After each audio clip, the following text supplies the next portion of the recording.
Yeah, we're What the fuck streaming. is happening? Oh, right, we're ready. Are we? Yeah. Are we? Are we ready? Well, I'm ready. Are you ready? Right, I'm ready. Go. We're not on YouTube. We will be. It says sending data. I don't know what that We means. will be That's not. Well, imminently. okay. Streaming. It says streaming. As soon now, as we so- go. Okay, yeah, now we're on YouTube. All right, so we're ready then. We're going to start. Yes, do it. Let's start the motherfucking show, bitch. Here it comes, baby. Here it comes, baby. Hack two. Welcome yo to the veteran gamers. Juju, Ginny, and the fellas will tell you about every single game that you play. It's Paul Mo. News, reviews, and an indie pick. Postmodern. Story time and Chinny's game breakers. Here comes Duke with the soundbite savior. Yeah, all right. Weird for the sake of It's the weird. veteran gamers. The ball It's the is veteran right. gamers. It's the veteran gamers. It's the veteran gamers. It works at so many levels. What do I look like? A guy who's not lazy? Switch that console off before you have to press repeat, yo. Shut the hell up! Hello and welcome to episode 786 of the Veteran Gamers Podcast. Yeah, 786 people. What's happening? I'm Duke. I'm Stu. Chinny. Yay. And we are not military veterans, people. We're veterans of the gaming lifestyle. Yes. Whatever. that Yes, yes, we are. And we're on YouTube. We're on Twitch. We're on all the cool places where people go to watch people do podcasts. Yeah. Can I just say though? By the way, ahead, we say. should I think we should say this right because, Say it. as we know, Jason is an actual army veteran, right? Okay, yeah. And he And there's came probably to some. us. Go ahead. I was going to say he came to us thinking we were obviously army veterans who gamed, and we obviously aren't. Yeah. But we're not saying if you're an army veteran you can't listen. I think we need to Oh, make of course that not. clear. I mean, Oh, obviously, we're not going to talk about the army because we've never been in the army. But if you want to know about video games and video games Yeah. and all that stuff, we can do that. I just don't want anyone to be here under false assumptions about who we are. Us three hosts, Duke, Chinny, Stu, are not military veterans. And We we're are calling not ourselves the military. veteran gamers because we're veterans of the gaming lifestyle, not because we're military veterans. Correct. So But you're most not- organizations you can do listen. bring people together on the assumption that, yeah, you're a vet, I'm a vet, let's game together. And we welcome all vets, Yeah. whether you're an animal doctor or someone who served in the military. Or someone who's played video games for a long time. Or someone who's played video games for a long time. Yeah, so we love you all. Yeah. All right, let's talk about story time because it's been a week. It's been a My week. favorite time. It's story time. Story time. So I was listening to a podcast on my way into school, and it was an interview with a guy who wrote the book on crypto. Like he's the person who's Oh. researched it the longest. What's his name? And something Fox, Faux. Okay. And he's so like he knows how it works. And I'm listening to his audiobook now. It's not on Audible, which is weird, but it is on Spotify. So I'm listening to it on. Anyway, so he on the podcast, he's talking about Trump launched a meme coin, and the people who are in the crypto world before he got elected were really excited because he kept saying, I'm going to get the SEC out of your way and we're going to take the shackles off of crypto and you're going to be able to make a lot of money. And now that he launched his meme coin, everybody in the crypto world is like, oh, God damn it, Trump is taking all the attention. And as soon as his wife launched her meme coin, they're like, oh, this is bringing down the public's perception of cryptocurrency. Yeah, it's like Homer Simpson when he thinks he can get rich off a 3-card money, and Marge is like, he cheated you, Homer. And the guy in the audience is like, you're giving 3-card money a bad name. Like, what are y'all thinking? I keep thinking about this frog. He's like, ow, the scorpion keeps biting me and attacking me with his stinger. What are you doing? What the hell is a meme coin? I don't even know what you're talking Dogecoin is a meme coin, right? Dogecoin. Traditional. Oh yeah, Dogecoin. I know what that is Octo too. coin. Yes, traditional cryptocurrency is tied to some kind of blockchain or something. Meme coin isn't tied to anything. Anybody can make a meme coin based on nothing. Basically, yeah. And there's a lot of Now, most crypto there's is a lot of- based on nothing. like pump and dump sort of strats, aren't there? Right. So yeah. Exactly. Yeah. So Sorry, it's I gotta all do a this. Sorry, scam. I gotta do this. Recording in progress. Yeah. Anyway. So Yes, yeah, I am recording. I am recording. yeah, because there's a lot of people do a lot of things to Logan Paul. So what you're basically saying is been just a done for it big and all. fat load of bullshit. Yes, well, almost all crypto. All crypto really is. Yeah. But the original Bitcoin is worth a lot of money. So if you got in early on that, then you're laughing. It's worth a lot of money. Well, but that's true about any investment. Like you could say that about Haktua coin, but that doesn't necessarily mean it's contributing anything to the world. And that's the thing, is that crypto isn't really contributing anything except a place for people to buy drugs more easily. Not everything can be like this show. Well, That is true. you know That what I is mean? true. I see what you did there. absolutely world. true. Absolutely. true. Absolutely. Yes. But there's got, have you seen, I mean, this guy, have you heard of this? Have you heard about this guy in the UK, Duke, who lost a hard drive with like Bitcoin on that's worth about, I think it's about £20 million or something now. I did not hear about this guy. I've heard So about basically, that. Yeah, I've heard about So that. years and years ago, right, basically his friend chucked a load of old computer stuff out, right? Yes. And supposedly amongst all this computer stuff was a hard drive with Bitcoin on it. And he didn't realize he'd thrown it away until he went to look That might for not it. be you the know. one. That might not be the one that the one that I on about is he's got Bitcoin on a hard drive that's encrypted with a password, and he doesn't remember. He didn't know Oh, the no, password. no, Oh, that's a jeez. different one. Wow. No, this dude basically, he got taken to a landfill site that's got something like, I don't know, 3 million tons of waste on it.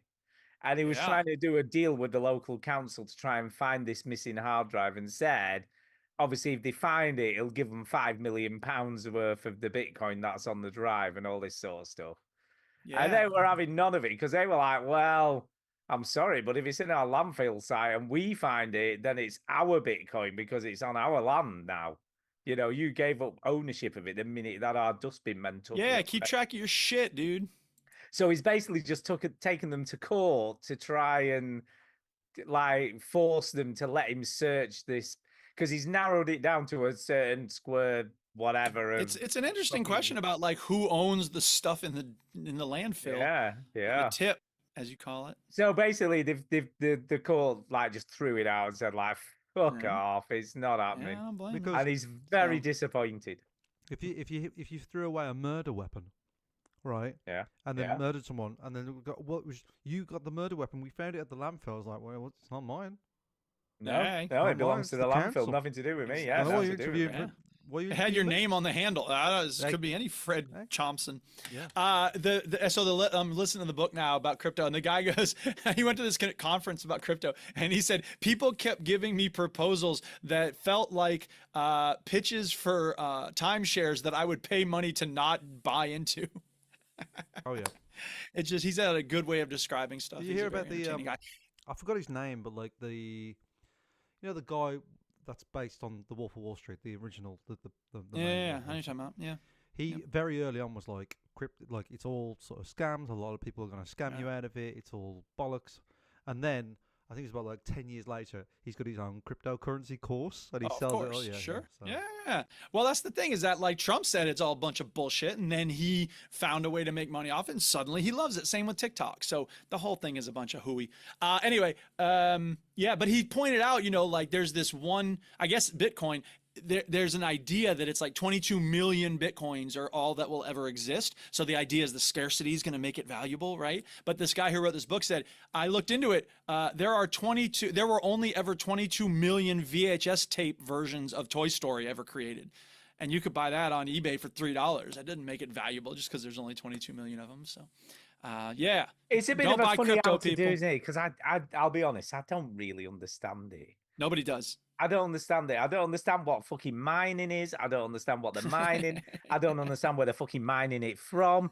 It just Yeah. sounds like they set up a PC and leave it to do its, Yeah. and then it shits out Bitcoin. And I don't That's know exactly how right. or If you're why. lucky, it shits out Bitcoin. Yeah, the guy but- described it as it does something like a very complicated Sudoku puzzle, and if you're the first one to get that puzzle done correctly, you get a Bitcoin.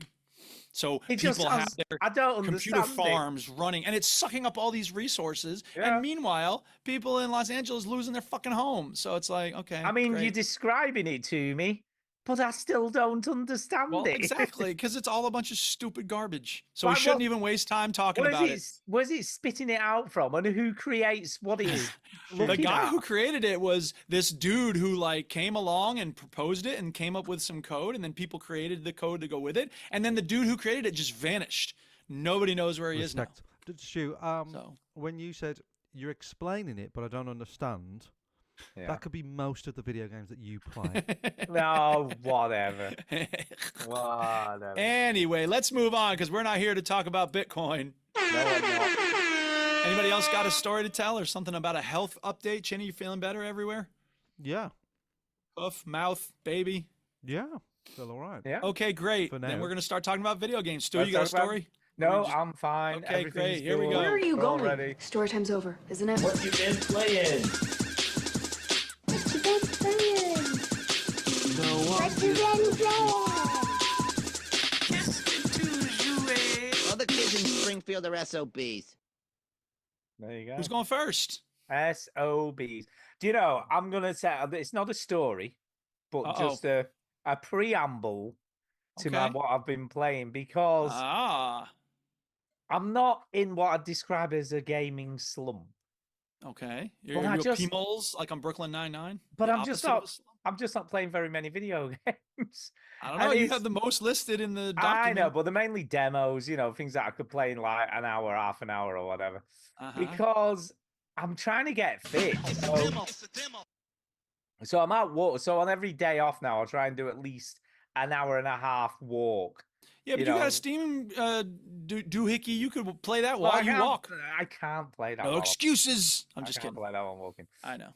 So I'm doing that for an hour and a half every day off that Yes. I've got, right? Sure. And then I'm like, I want to do some mixing, because I'm liking the music at the Get moment. that So New I'm Year's resolution. Learn to So I'm do it doing a right. bit of mixing, so I'm doing all that, and then I'm Uh-huh. like, oh, I've got to have my dinner now, and then Yeah. Kay takes like loads of time for a dinner, so I'm just sat there, watching telly for an hour, Ah. and then like by the time that's all done, it's like 3 o'clock in the afternoon or whatever. Hang on a and second. I'm- Why, when you're watching telly for an hour, can't you play games for an hour instead? No, well, I could, I guess, but then okay, be like, I mean, why I don't really have an opinion one way or the other. If I'll have my dinner or whatever. It's meant to be quality time with you and her. Then Correct. Because you sit down together to watch TV, but you finish eating early and then she Yeah. finishes. More And then slowly. I got you. and then she finishes work at 4. And then Ah. by that time, there's no time left to play anything. And I'm like, oh, no. Ah. And another day's gone by. So Alas. it's not that I'm in a gaming slump. I mean, I should have loads of time. I to got do you. It ebbs and flows. Sometimes Yeah, you get more time. and I think sometimes that's you have what less it is. time.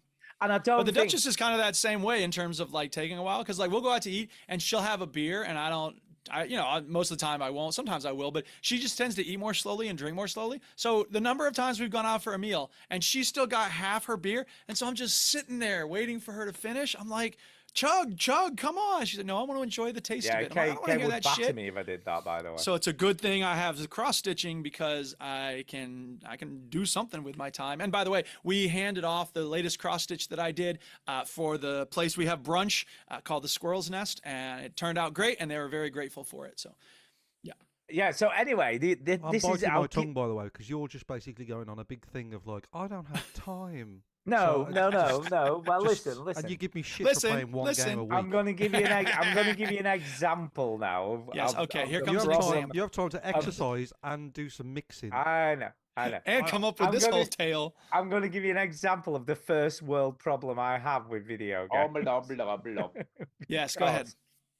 Because this week, right, the last time I played Indiana Jones, I think Antonio was on the show. That's the last time. Oh my I God, played it's it. like 7 years ago. I know, but I've got to this is the problem I have, right? I've got to this bit, which is a whole massive stealth section, and I got there, and I looked at it, and that's when I stopped playing at that point, because I thought, I can't be bothered tackling this and getting caught every 3 seconds and then beaten up, and I have to do it all again. So Ah. I'm just going to leave it. But the problem is now, every time I think about playing it, I'm thinking, oh, I've got that massive stealth section to do, and I've got to avoid all those guards that are roaming all over the place. I know that feeling of And having it's something kind of- sitting there looking at you. it's putting me off. You know, like something's just putting me off. It's like I'm like, oh, I don't know what to do. Pissing me off. No, it's not pissing Putting me off. It's No, I putting me know. off. It just. I think that about most games I have to play. I'm like, I've got to like pick up the controller and like Yeah. Oh my do God. something. But I just See, really that's the just benefit wanna of watch, playing the same thing over and over All I again. want to do is You wanna- zonk on the settee and look at things. That's all. I Yes. want the Well, you have a information to be baby too, so I you know. understand that. Yeah. I know what you mean, though, and I know you have less time, so I'm not going to say much. But I know what you mean. It's like I know I should be doing this, but I'd rather be doing that. Do you know what I mean? And meanwhile, I've had grades. I got grades due on Wednesday. I had to grade papers on Saturday morning because I had promised that I was going to get some papers back so they could do corrections over the weekend. None of us have any time. Listen, I don't have time to play with the phone here. I got a lot of stuff I got to get done. Yeah, you see, mine's not that I don't have time. It's just I'd rather be doing other stuff with it. I think we should Okay, rename the show to like don't have The eventual time. gamers. Yeah, like not enough time gamers. Yeah. We'll play Gamers games out of at some time. point. Yeah. Yeah. Realistically, Our new official name is. Ain't nobody got time for that. because when you listen to some of these podcasts and they like do it for a living, you're like, you haven't played much this week. Only about I only played 20 hours of this. completed 2 games and I've put 20 hours Yeah. into that and tried this. Yeah. And, oh yeah, I clocked. I finished Mass Effect Trilogy again. You're like, what? Right. yeah. Exactly. All I right. just So did that's the that. prelude. Something to do. You gave us the preface. Now it's time to talk about your games that you've been playing. Right, shall I Stu. Go talk ahead. about Number what one. I've been playing? Yes. Number one. Go Number ahead. Start one. us up. Crow Country, right? I've heard a lot about this game. What? Crow Country. Crow Country. It's Crow about Country. birds. It's a horror game. It's Okay. old school. Ah. Very slow. Okay. So I've heard loads about it. Everyone's like, oh, Crow Country, it's amazing. Best horror game ever. Oh, you should play this. It's amazing. And you know me, right? I like weird and shit games. Oh, I know you. And I'm like, oh, this looks up my street. It's old, old school. It's horror. It's weird. But unfortunately, it feels a bit shit. And that's the issue. It really does. And I'm like, well, I don't know whether I was feeling it. I gave it a go. Yeah. But I don't know what to think. You can run, but the enemies are really fucking hard, and you've got to use nearly all the ammo you've got just to kill one of them. Yeah. And like, I did this area, figured out some shit, and I'm like, oh, I felt quite good about myself because I figured this shit out. Well done, Okay. Stu. I know. We've And then right, Kudos. I'm like, I can finally get to there's this fairy glen thing you've got to get to. And there's like a fairy guard in it who's turned around and you've got to get a code for a thing. Then you've got to say this thing to her in the right order, right? And I did all that stuff. Yeah. And she Okay. turned around and she opened the door and I got a bronze key and then I opened that door and then I did all this stuff. And then I came back into the same area and there's bloody loads of enemies that appeared from nowhere. I'm just like, oh my God. So I had to kill all them before I could go into the fairy glen. And then I figured that stuff out. And I'm like, oh, that was quite fun. Good puzzle. I don't know whether I'd ever play the full game though, It sort because of I looks just like a bit of Resident Evil. Would you say like Yeah, Yeah, it was it's- styled on Resident Evil kind OG. of tank controls that You know what? it has got It those. gives me a little bit of Resident Evil and a little bit of a Lego game. It does Yeah. kind of look Lego-y, yeah. Yeah, It does but look it's like that. purposely PS1, PS2 Yeah, style. That's what we're in there. Now that's the is. nostalgia window is, that we're yeah. in. That's right. Everybody's So Stu, copying you're that. talking about the difficulty of all the monsters and Yeah, stuff. and You'll be then glad to know that Wes Fenlon of PC Gamer said that the game was too easy. The Oh, combat was right. simple, and he didn't think the puzzles were memorable. So wow. yeah, So anyway, it's like you're poisoned. You've been Yeah. like I shot a thing on the wall because I thought, oh, this isn't working. I wonder if this triggers something. I shot it and it damaged me. So then I had to use a bandage. I'm like, oh, that didn't work. oh great. I didn't It find does the not puzzle. look like my kind of thing. It's slow. I think the issue I had was how you can sprint. You can Yeah. sprint, but I don't know. Sprinting isn't really sprinting, I would imagine. It is. No, she Oh, does it move is? quite a bit faster. Use up all your stamina quickly. But it's like, I don't know what the mystery is. It didn't Yeah. grab me. It didn't grab me by the Mm. ghoulies and go, you need to play more of it. yeah. And I don't know whether that's just me or whether I'm just like, I just don't know. I Just don't don't know. know. So I'm not feeling it. So Yeah. Okay. I'm Thumbs just, down on Crow yeah, Country I'm for just you. gonna leave it. And I know I'm probably wrong, and this is like the most amazing game ever, but I was just like, nah. Well, I mean, you tried it. You didn't find it to be amazing, and that's fine. You know, Yeah. we don't have an obligation to love it. If anybody out there loves Crow Country, tell us why you do like it. Yeah, tell us what I should 'Cause be we're not. doing. Stu's not feeling it. I'm not feeling it, man. Not So feeling there you it. go. That's it for Okay. my first game, man. That's it. Is that over to Chinny or over to me? Whoever who wants to go, just You go. go. Okay, let me go. So Once Human is this free game, Oh, you yeah. see. Oh and yeah, I feel like I've last heard time of I this. spoke about it, yes, I talked about Way of Winter. Now there's a new version of the game called Lunar Oracle. Great. Oh, What's the Lunar God. Oracle, you ask? I Well, wonder, here's is it what got to do with the moon? Is the moon involved? Yes, in this? you are. Have you played this, Stu? How did I you know might have that? done. I might have done. Amazing. So here's the thing. Once an hour for 15 minutes, the moon goes red, and when the moon goes red, the monsters start swarming and they get tougher, and your sanity level. Your insanity level goes up and your health goes down, because the way this game works is when you have insanity, it eats up your health meter, right? So at the bottom middle of the screen, you've got your health meter, and then it gets covered with swirling stuff when you go insane. And usually you only go about 20%, maybe 50% insane when you're getting close to the great ones, the big monsters that you got to fight. So, you know, boss fights are sometimes a little harder because your sanity meter has gone way up. Well, this game, the Lunar Oracle tweak, is the type of thing where high risk, high reward, right? So when you go into a village, there's super hard boss monsters. This one thing flies up in the air and it just lays into you with this Gatling gun that's just, and it dropped me instantly. I was like, what the fuck is that? So I was like, okay, well, I didn't have the best gear and the best weapons, so I restocked up. I got my best stuff. I went back out. I was like, all right, flying thing. Now it's on. Dead. I was like, what the fuck? So I was complaining in the chat, and people were like, did you get the special armor? I was like, what's special armor? So when they do a new, you know, game mode, they release new armor. So I got the special armor. Not that you have to buy it. It's in the Wish machine. There's this like arcade cabinet that you got to use to get new stuff. It's the Wish machine, yes. Jesus.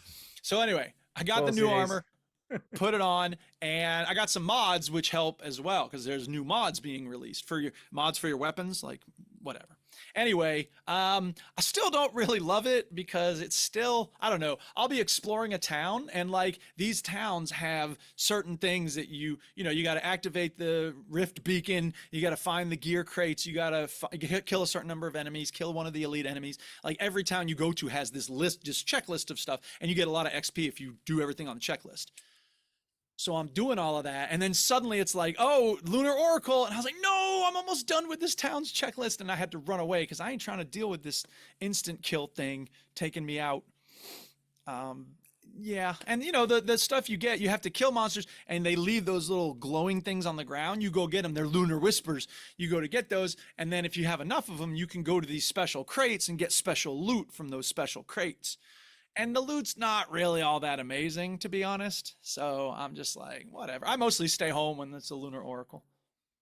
So just a minute, I'm trying. What has the moon got to do with it? What is when the actual... moon goes red, the monsters get super hard and you turn insane. I get it. So what they've done is steal what they did on Zelda Breath of the Wild and put it in this game. I see what they did there. Sure.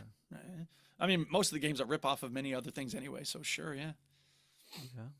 But nevertheless, the core gameplay loop tends to be a lot of fun, and I'm still loving the game. It's just I'm not crazy about these seasonal things that they've done to, you know, make it a little different every time.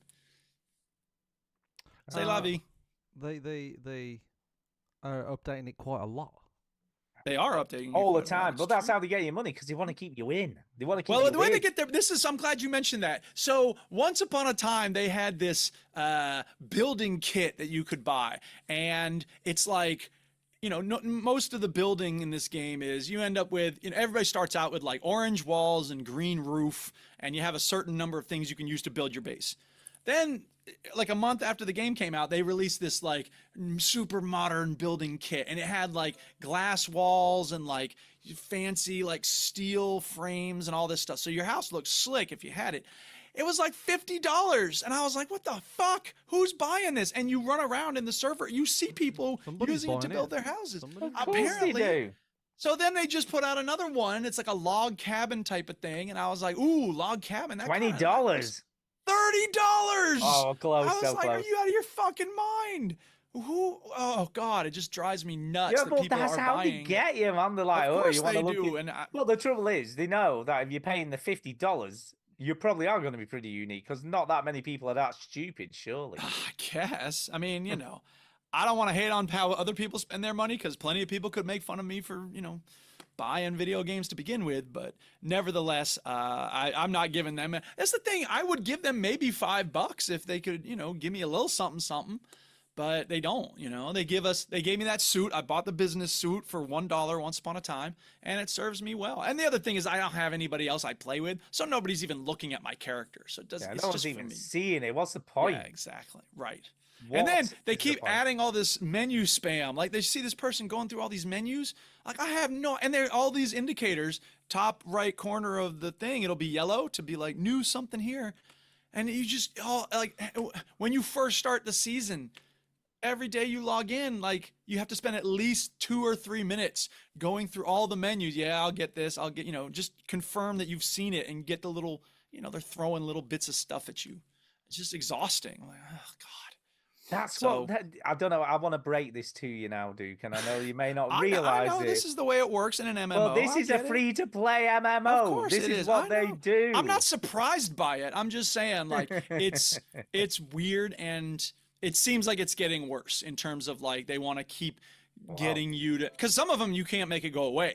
Like there are certain ones that are like, we're just gonna tell you there's something new here all the time, even though there's never anything new. Yeah, So I but mean, I think that's again, obnoxious because I know that's the It's system because they get want to you make do. more money. Of course they do. I know. I'm just saying, like, they're in danger of driving some people away with the absurdly overpriced stuff and this and that. So I don't know. On the other hand, they do seem to care what people think. Like the developers post on Reddit on a regular basis to be like, what do you think of the new stuff? So I'm hoping that, you know, enough users will be like, stop charging us $30 for fucking log cabin, you fuck. Yeah, but then they go, And, well, you don't have to buy it.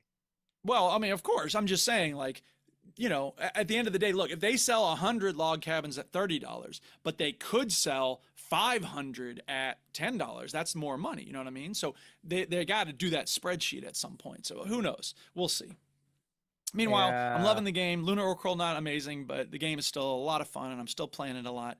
And it's very satisfying to be leveling up and getting new stuff and new gear. You see, I'll be Different honest, monsters. I don't feel I can criticize a free-to-play game for doing all that shit because that's what they do.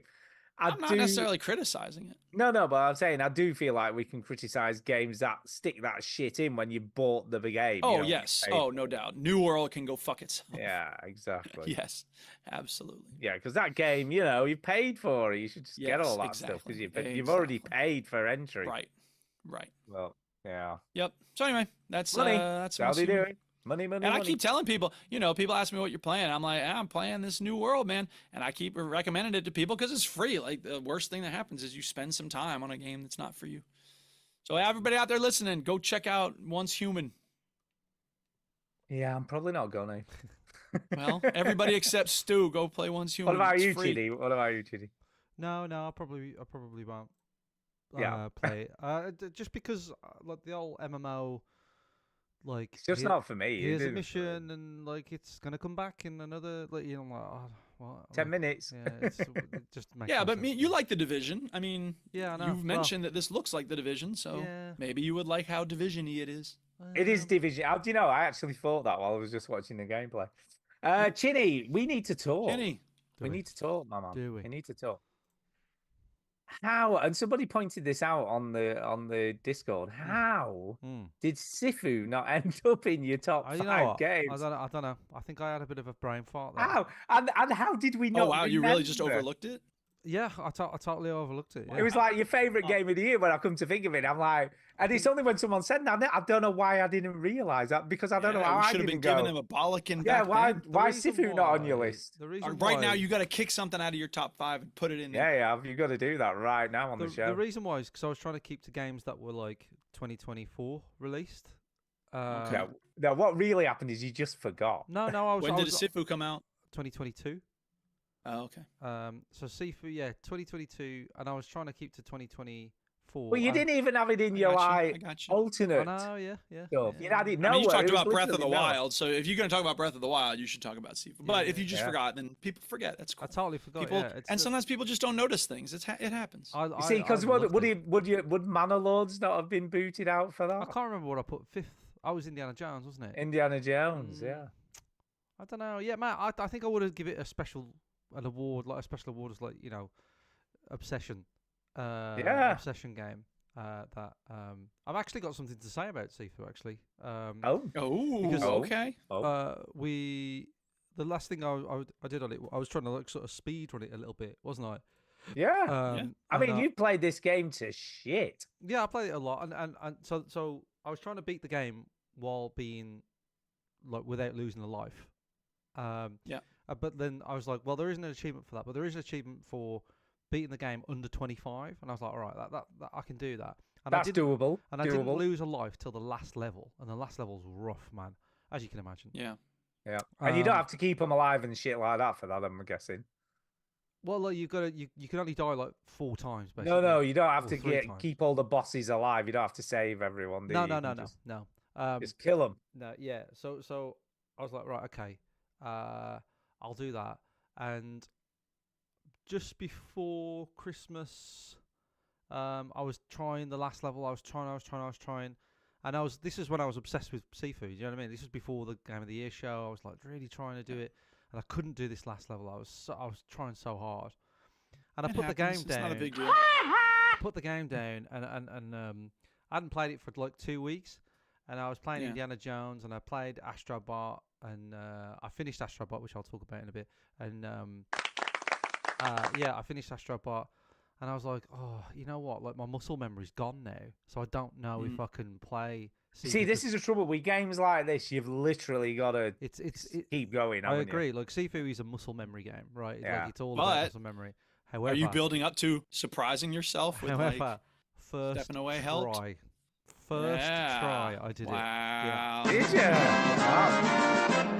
See, it's funny you say that because sometimes when I play Rocket League and it's been a minute, I come back to it. Like the fact that it's fresh and I think for me in Rocket League, I don't know about you and Sifu, but for me in Rocket League, I'm not as in my head as much. I'm not thinking about the things I did wrong last time I played or whatever. So there's something about wiping the slate clean. It's the closest I can explain what playing snooker is like sometimes, Duke. Like when you play at a competitive level, like in leagues and stuff. Like sometimes, I think ultimately you do have to practice. Got to be in the zone. You got to man. practice a lot to zone. get better. But sometimes you could do with a break and like you come back. You can easily overthink. One of the best times I played in the league was when I came back from New York. We were jet lagged. I slept all day.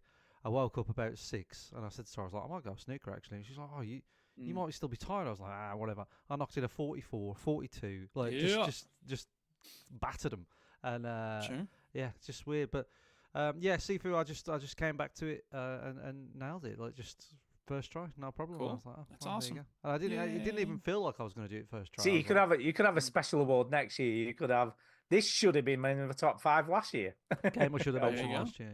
Yeah. Game I should have been in the top 5 last year. But I'm super excited about Rematch, which is coming out this year by the same people. Right, yeah. Even though it's a football game, like whatever, like I trust this developer. Like, you're interested in just see what they're doing. The motion capture alone and the accuracy is fantastic. And I watched the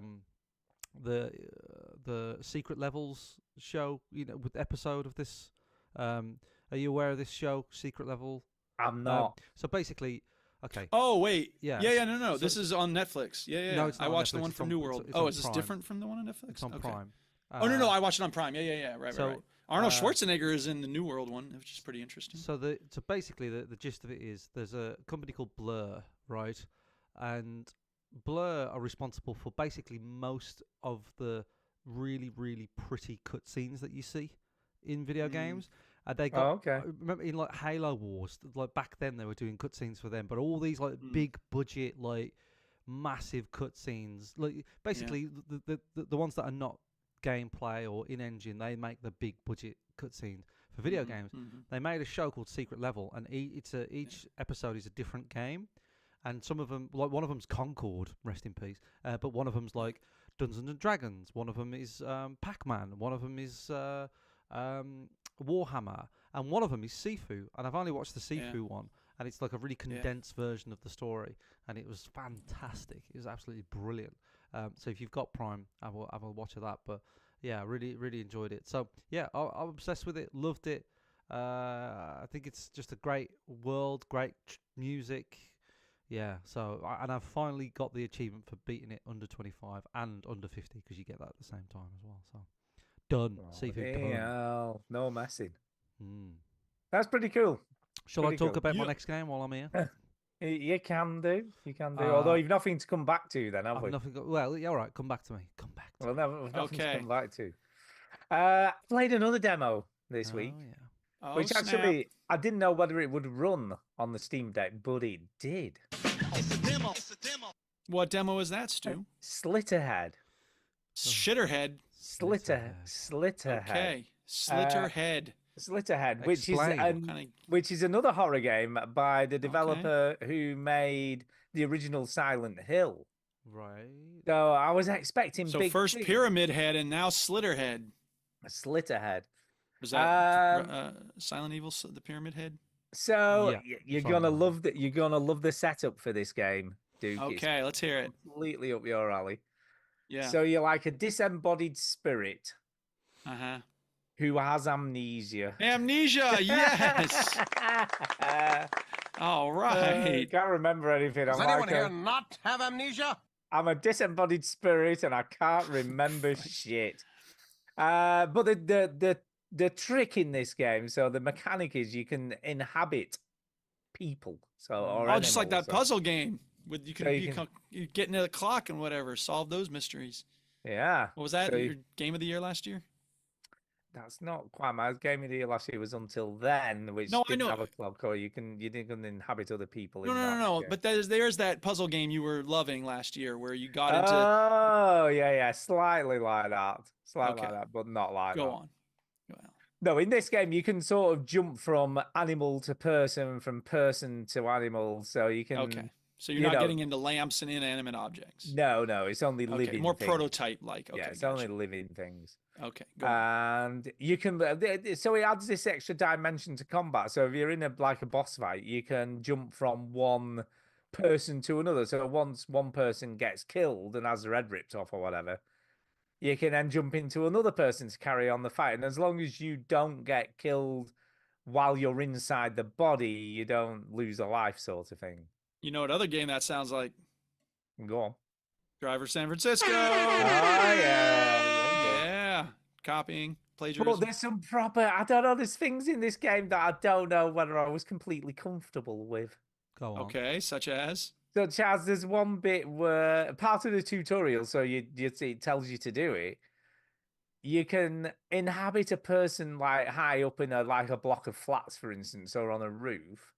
Yeah. But then you can jump off the roof whilst you're still inside them. Oh no! And then transfer on the way down. On the way down, and they just get killed, man. They're just like dead at the bottom, like splatted on the pavement, and everyone's screaming and running around. And I'm like, I don't know whether I'm totally comfortable with that mechanic, because it's like you just killed some innocent bystander. I mean, the only saving grace in all of this is that the NCPs are completely like devoid of any sort of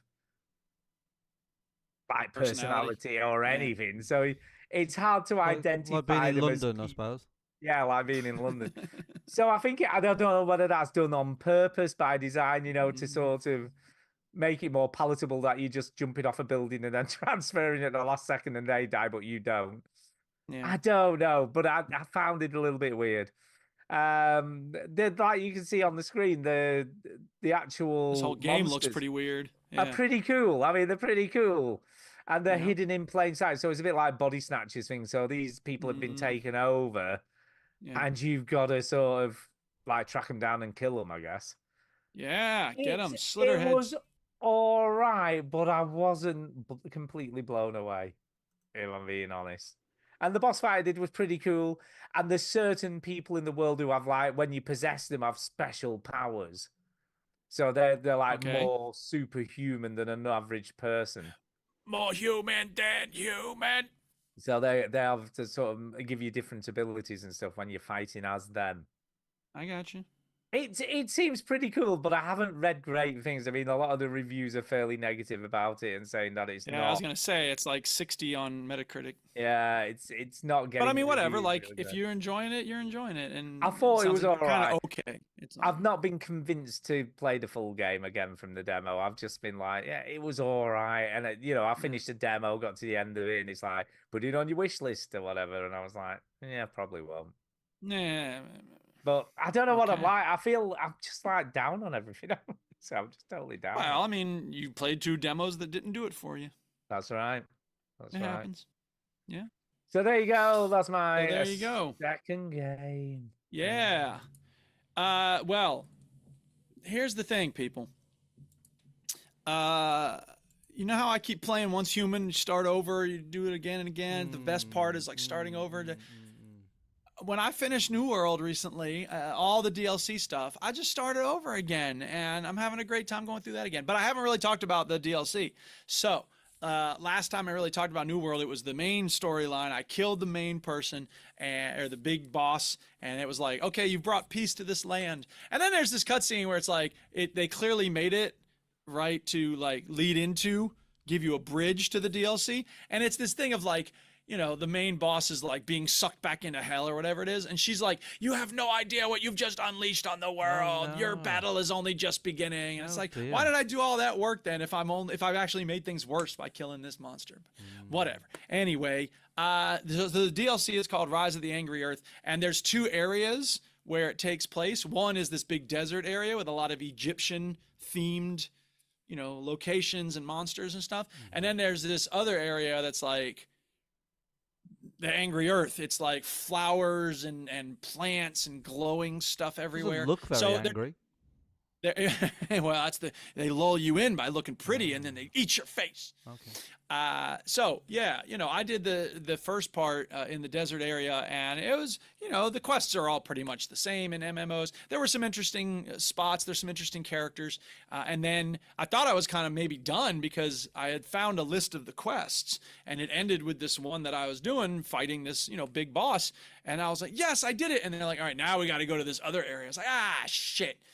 So I guess I don't know, because the game developers keep expanding things and adding onto it. So who knows when people keep saying like, I found this walkthrough, but it's not accurate anymore. So I think they keep changing the game a little bit.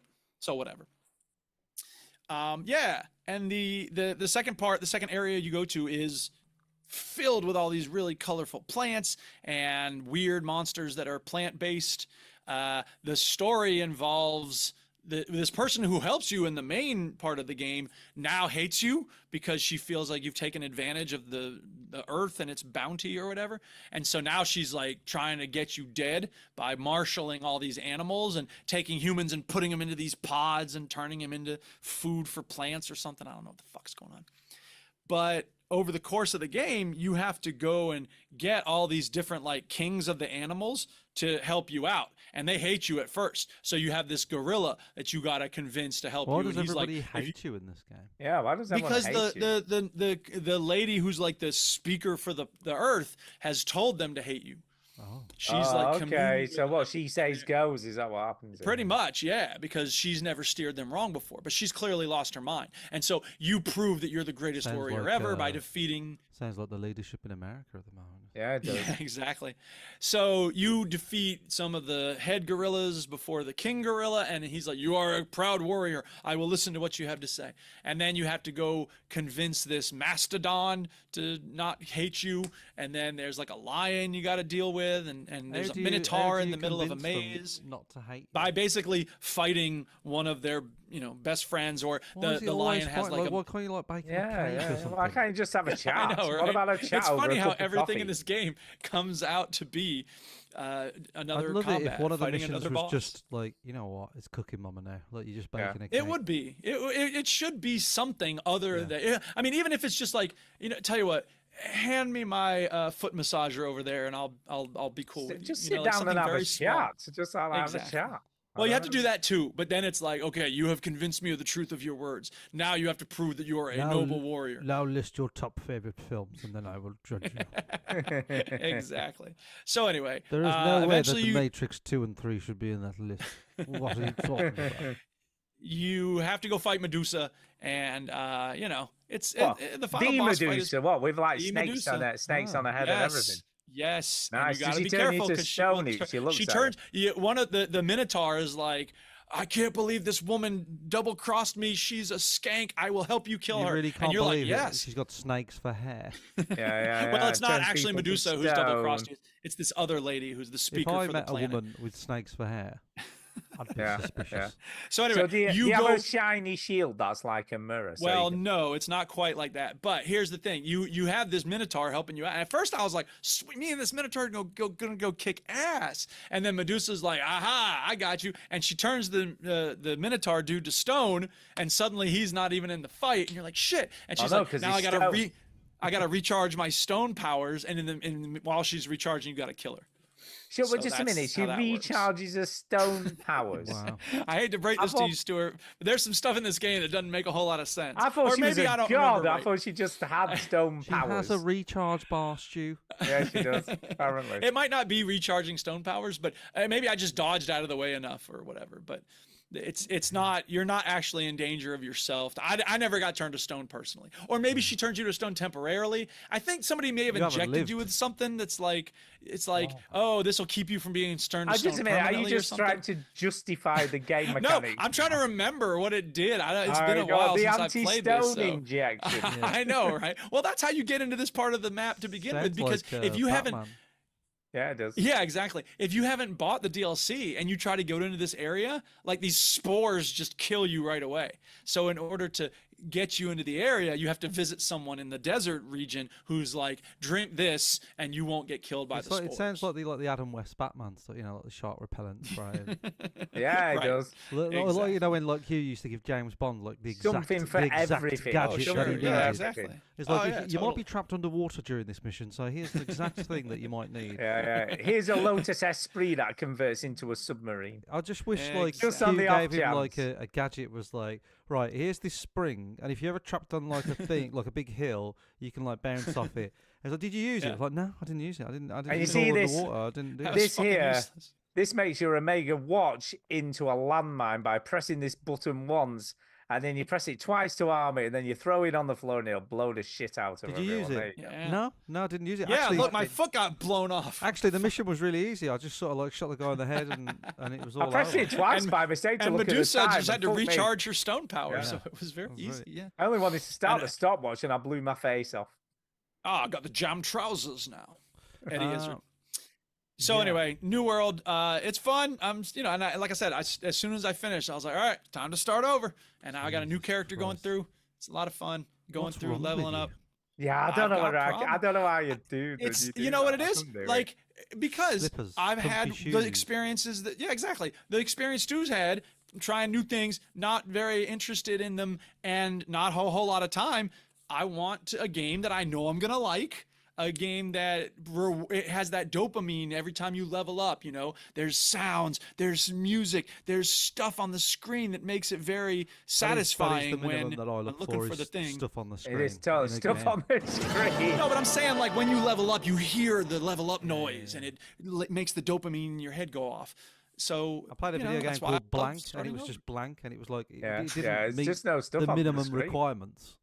But it's like most single player games, you know, like Sifu, like, you know, it's variations on a theme, but you've played that game, what, 4 or 5 times through now, Jimmy? Yeah, I think it's the competitiveness of it though. Is Well, what that's draws fine. me Well, into you Sifu. strive. To be fair, to give Ginny, and he said Ginny. Ginny? To give Ginny, Jenny? to give Ginny his due. Each time You're he gonna plays give me a Sifu due? again, yeah, I'm going to give you a due.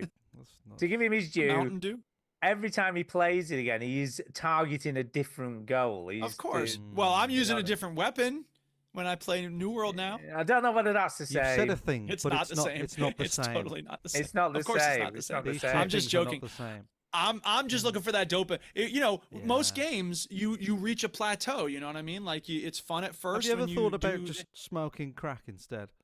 Yeah. I have, Just to- but you know that would probably be a really bad idea Just for like Duke for the because it's dopamine, probably you a know. pretty bad idea. Yeah, it is. I'm not saying I it's a don't good want that idea. much dopamine. Right. people with addictive personalities tend to be addicted to anything they try. So maybe it'd be I bad. got It'd enough. totally be I bad. got enough problem with my MMOs. Yeah, I don't exactly. need crack I MOs bet as well. You'd mark the shit out of those papers. Yeah, you would. I don't know that I would be proud of the grades I gave though. You'd be like, "Woo, well, Everybody, A you all plus." fail. Like, what the fuck? This isn't anything like what I wanted. Hey. Yeah. F. Yeah. Why did I get an F? I don't know. I was I don't coming know. down. I was coming down. You what? I was coming down the line of who I was grading. Yeah. So anyway, New World is a lot of fun for me. A lot of people don't like it as much as me, but they suck. So Yeah. come on, Chinny, tell us about the end of Astrobot. Was it worth the journey? Was it Astrobot! amazing? Would it now be your game of the year if you redid your list? Yeah, I thought about that. I think I put it 2 on- months into the new year, Chinny's entire game of the year list has changed. I know, yeah, we're fucking it I over. include Sifu. I put Astrobot in there. Sorry, I think I put it third. I think it would stay at third Oh, because, Okay. and you know, I'm glad that it won Game of the Year, and all that sort of Mhm. shit, and I'm happy for it. Maybe I'm playing it post it's being awarded, all that sort of stuff. So maybe if I'd have played it before it got Game of the Year, I'd have been a bit more like, whoa. Yeah. However, I heard all the hype, and I'm playing it with the hype, and it's very good. It's very creative. It's very fun. I will go as far as to say this: it's pretty much flawless. oh, Yeah. Like That's high there is praise. very, very, very little. If I can only think of one tiny thing oh, that to bugs me criticize about it. this game, which is when you get a bot, because you collect bots in the game. That's the whole point of the game. Yeah. The animation of the bot it goes in, it sort of flies into the controller. Do you know what I mean? And then Mhm. then it waves at the camera.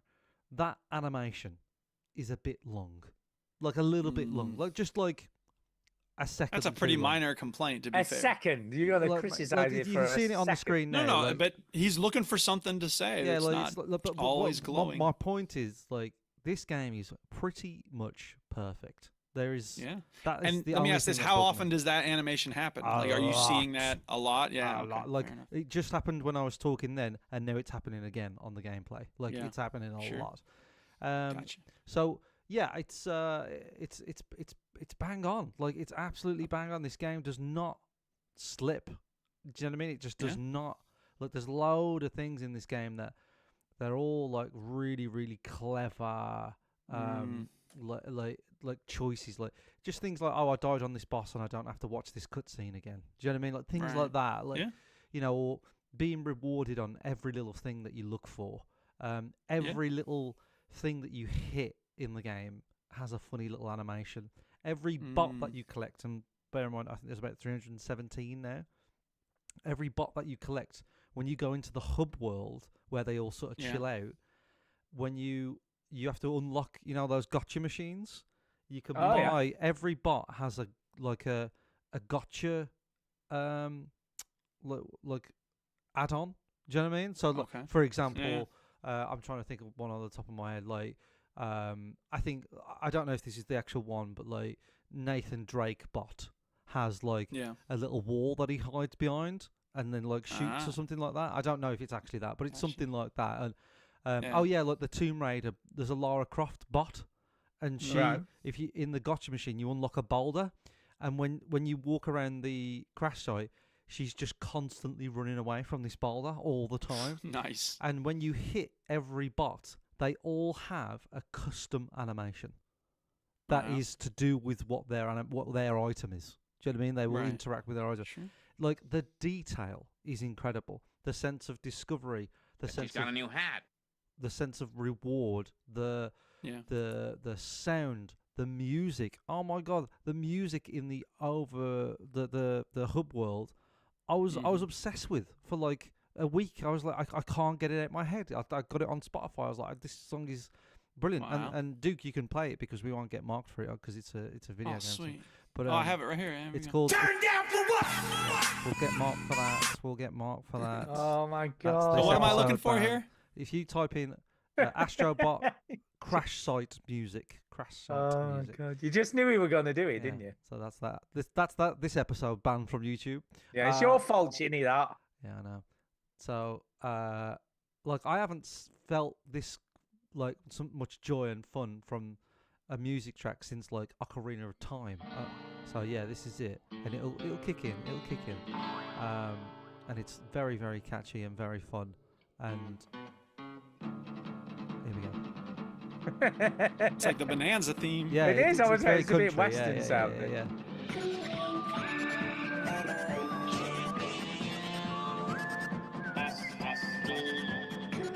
It is very catchy. Yeah, so it is very catchy, and like the beat of the music is the same pace as the robot steps. Nice. So you sort of Yeah. like feel like you feel like you're making progress, and you got all your little Yeah, army sure. bots like following you around, and oh man, Yeah. like this game is incredible. And I'm not a big PlayStation guy, right? I was more No, of a you're not. Nintendo person. The That's first right. PlayStation I ever got was the PS3, and it was Yeah. always my secondary console, you know, after the Xbox Mhm. 360. So a lot of these references, like Ape Escape, they're lost on me, really. Like I sort of know what the game is roughly. Right. I know. I was more a fan of like the Uncharted and the Last of Us references. You know, I know those ones. Mhm. I've played Horizon, so the more from PlayStation 3 onwards, I sort of get all the references. But all the other ones, like Yeah. I don't know, like I know roughly what Jack and Daxter look like and all that sort of stuff. But Mm, yeah, Ratchet and some Clank, of them. baby. There was a lot of them that I was like, I have no idea what this robot is. I have Yeah, not a right, sure. clue. Yeah. And then there's someone that I've heard of, like Loco Roco. Like I know of it, but I don't know much about it. You know what I mean? Right. So there's a ton of that stuff, and it just never stops being fun. Like this game is fun, and I've platinumed it, by the way, completely Oh, platinumed it. snap. Look at Stu. And I've Look only at Chinny. look, I've Whatever only it is. Just platinum- do. I've not Look at platinumed Stu. anything in my I life. said I've the only wrong name, platinumed- yes. I think I've only platinumed like 3 games on the PlayStation, like ever. And Yeah, I I think, don't think I've ever done one. yeah, I think it's all the Spider-Mans. I think the Spider-Mans are the only ones that I've. Spider-Man. And like the other Astrobot, I think it was Astro Playroom. You know, the other one that was like Yeah, a yeah, demo. yeah. I never platinumed that one. Do you know what I mean? I never platinumed. Wasn't it. that VR? I thought that was in No, VR. there's Astro VR, which was the one Yeah. that came out for the VR, and then when the PS5 came out, Astro Playroom came out. It's a different one. I thought it was And then a this VR. is Astrobot.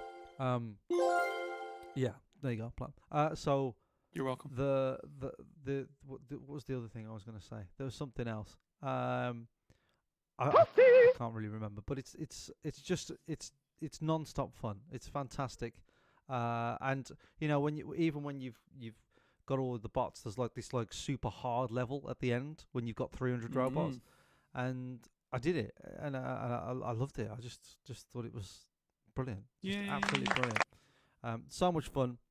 So yeah, but weirdly enough, it still would have been number 3 on my list. As much Yeah, I as wouldn't have gone any I suppose higher. my criticism of it is that It's just too perfect. no. It's not that. It's not that, because I think you should reward the fact that it is pretty much near perfect. I think that my criticism of it is like it's a little safe. Do you know what I mean? Like it does exactly what you expect it to do. Like you collect all the things, you kill the bosses. Doesn't do anything unexpected. Like the bosses and the gameplay are sort of very creative. You know, they do come up with like really creative ways of fighting a boss and doing things, and you know, you fight like a giant pirate, and then you have like a giant robot, and you become really small, and like there's loads of things. But it does feel like they made a whiteboard of like just mad ideas and put them all down. But really, what I suppose when I say it's play it safe, it is a platformer. Do you know what I mean? Like it might be one of the best platformers ever made. That's a valid argument. Whether it is or not is up for debate. But it's up there in the conversation. But it is a platformer, and I suppose like you know, it sort of like you get the bots, you do the thing. It's not a game that like The Last of Us or Red Dead that where I'm really like touched or it changes like Right, everything, or right. it pushes video games in a completely different direction. It just Right. does exactly what you think it's going to do. And Yeah, and I and feel does it bad. very, very well. I feel bad for sort of calling it out on that, because there's nothing wrong with that. You know what I mean? Like not everything has to be like this huge like story that makes you cry or anything. Sure. And this is pure joy, and we should celebrate games that are pure joy. So Yeah. very, very good, very good. Astro And Bot. it's super slick. It's just slick as fuck. Yeah. Slick as fuck. And if you want dopamine hits, this gives you Yeah, well, dopamine I hits. remember like you saying every- that last time. Yeah, there's a lot of. Hurry up and come to Steam then. Every 3 seconds. I'd be shocked if it come to Steam, because it is very PlayStation console. People said about God of War and Horizon. and Last of Us. Yeah, maybe you can never say We'll never. see. And Sony like money, don't they? So Yeah, I'm they sure sure I'm do. sure maybe it could do, but I don't see why not. But it is very focused on the console and building the Right. console and PlayStation nostalgia. So I'd Sure. be interested in what this team would do away from the lore of PlayStation. Yeah, Do you know if what I they mean? were Like, allowed to do something if outside Sony said of that. to them, look, you've made Astro Make a new Bot, IP. make a new IP. They'll never do it because it's always a risk. Like the industry just Mm. plays it really safe at the moment.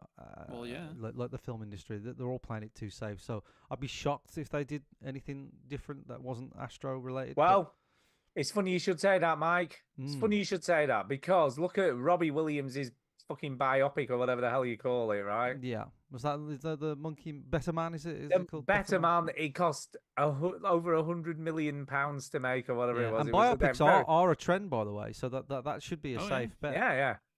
But the two issues. One, they decided to make him a monkey in the film. Well, Right. you've got to stand out from all these other fucking. Yeah, but biopics. you're saying about Yeah. playing it safe, right? They didn't play it safe because they went, well, let's make him into a monkey. And the other problem was nobody knows who he is in America.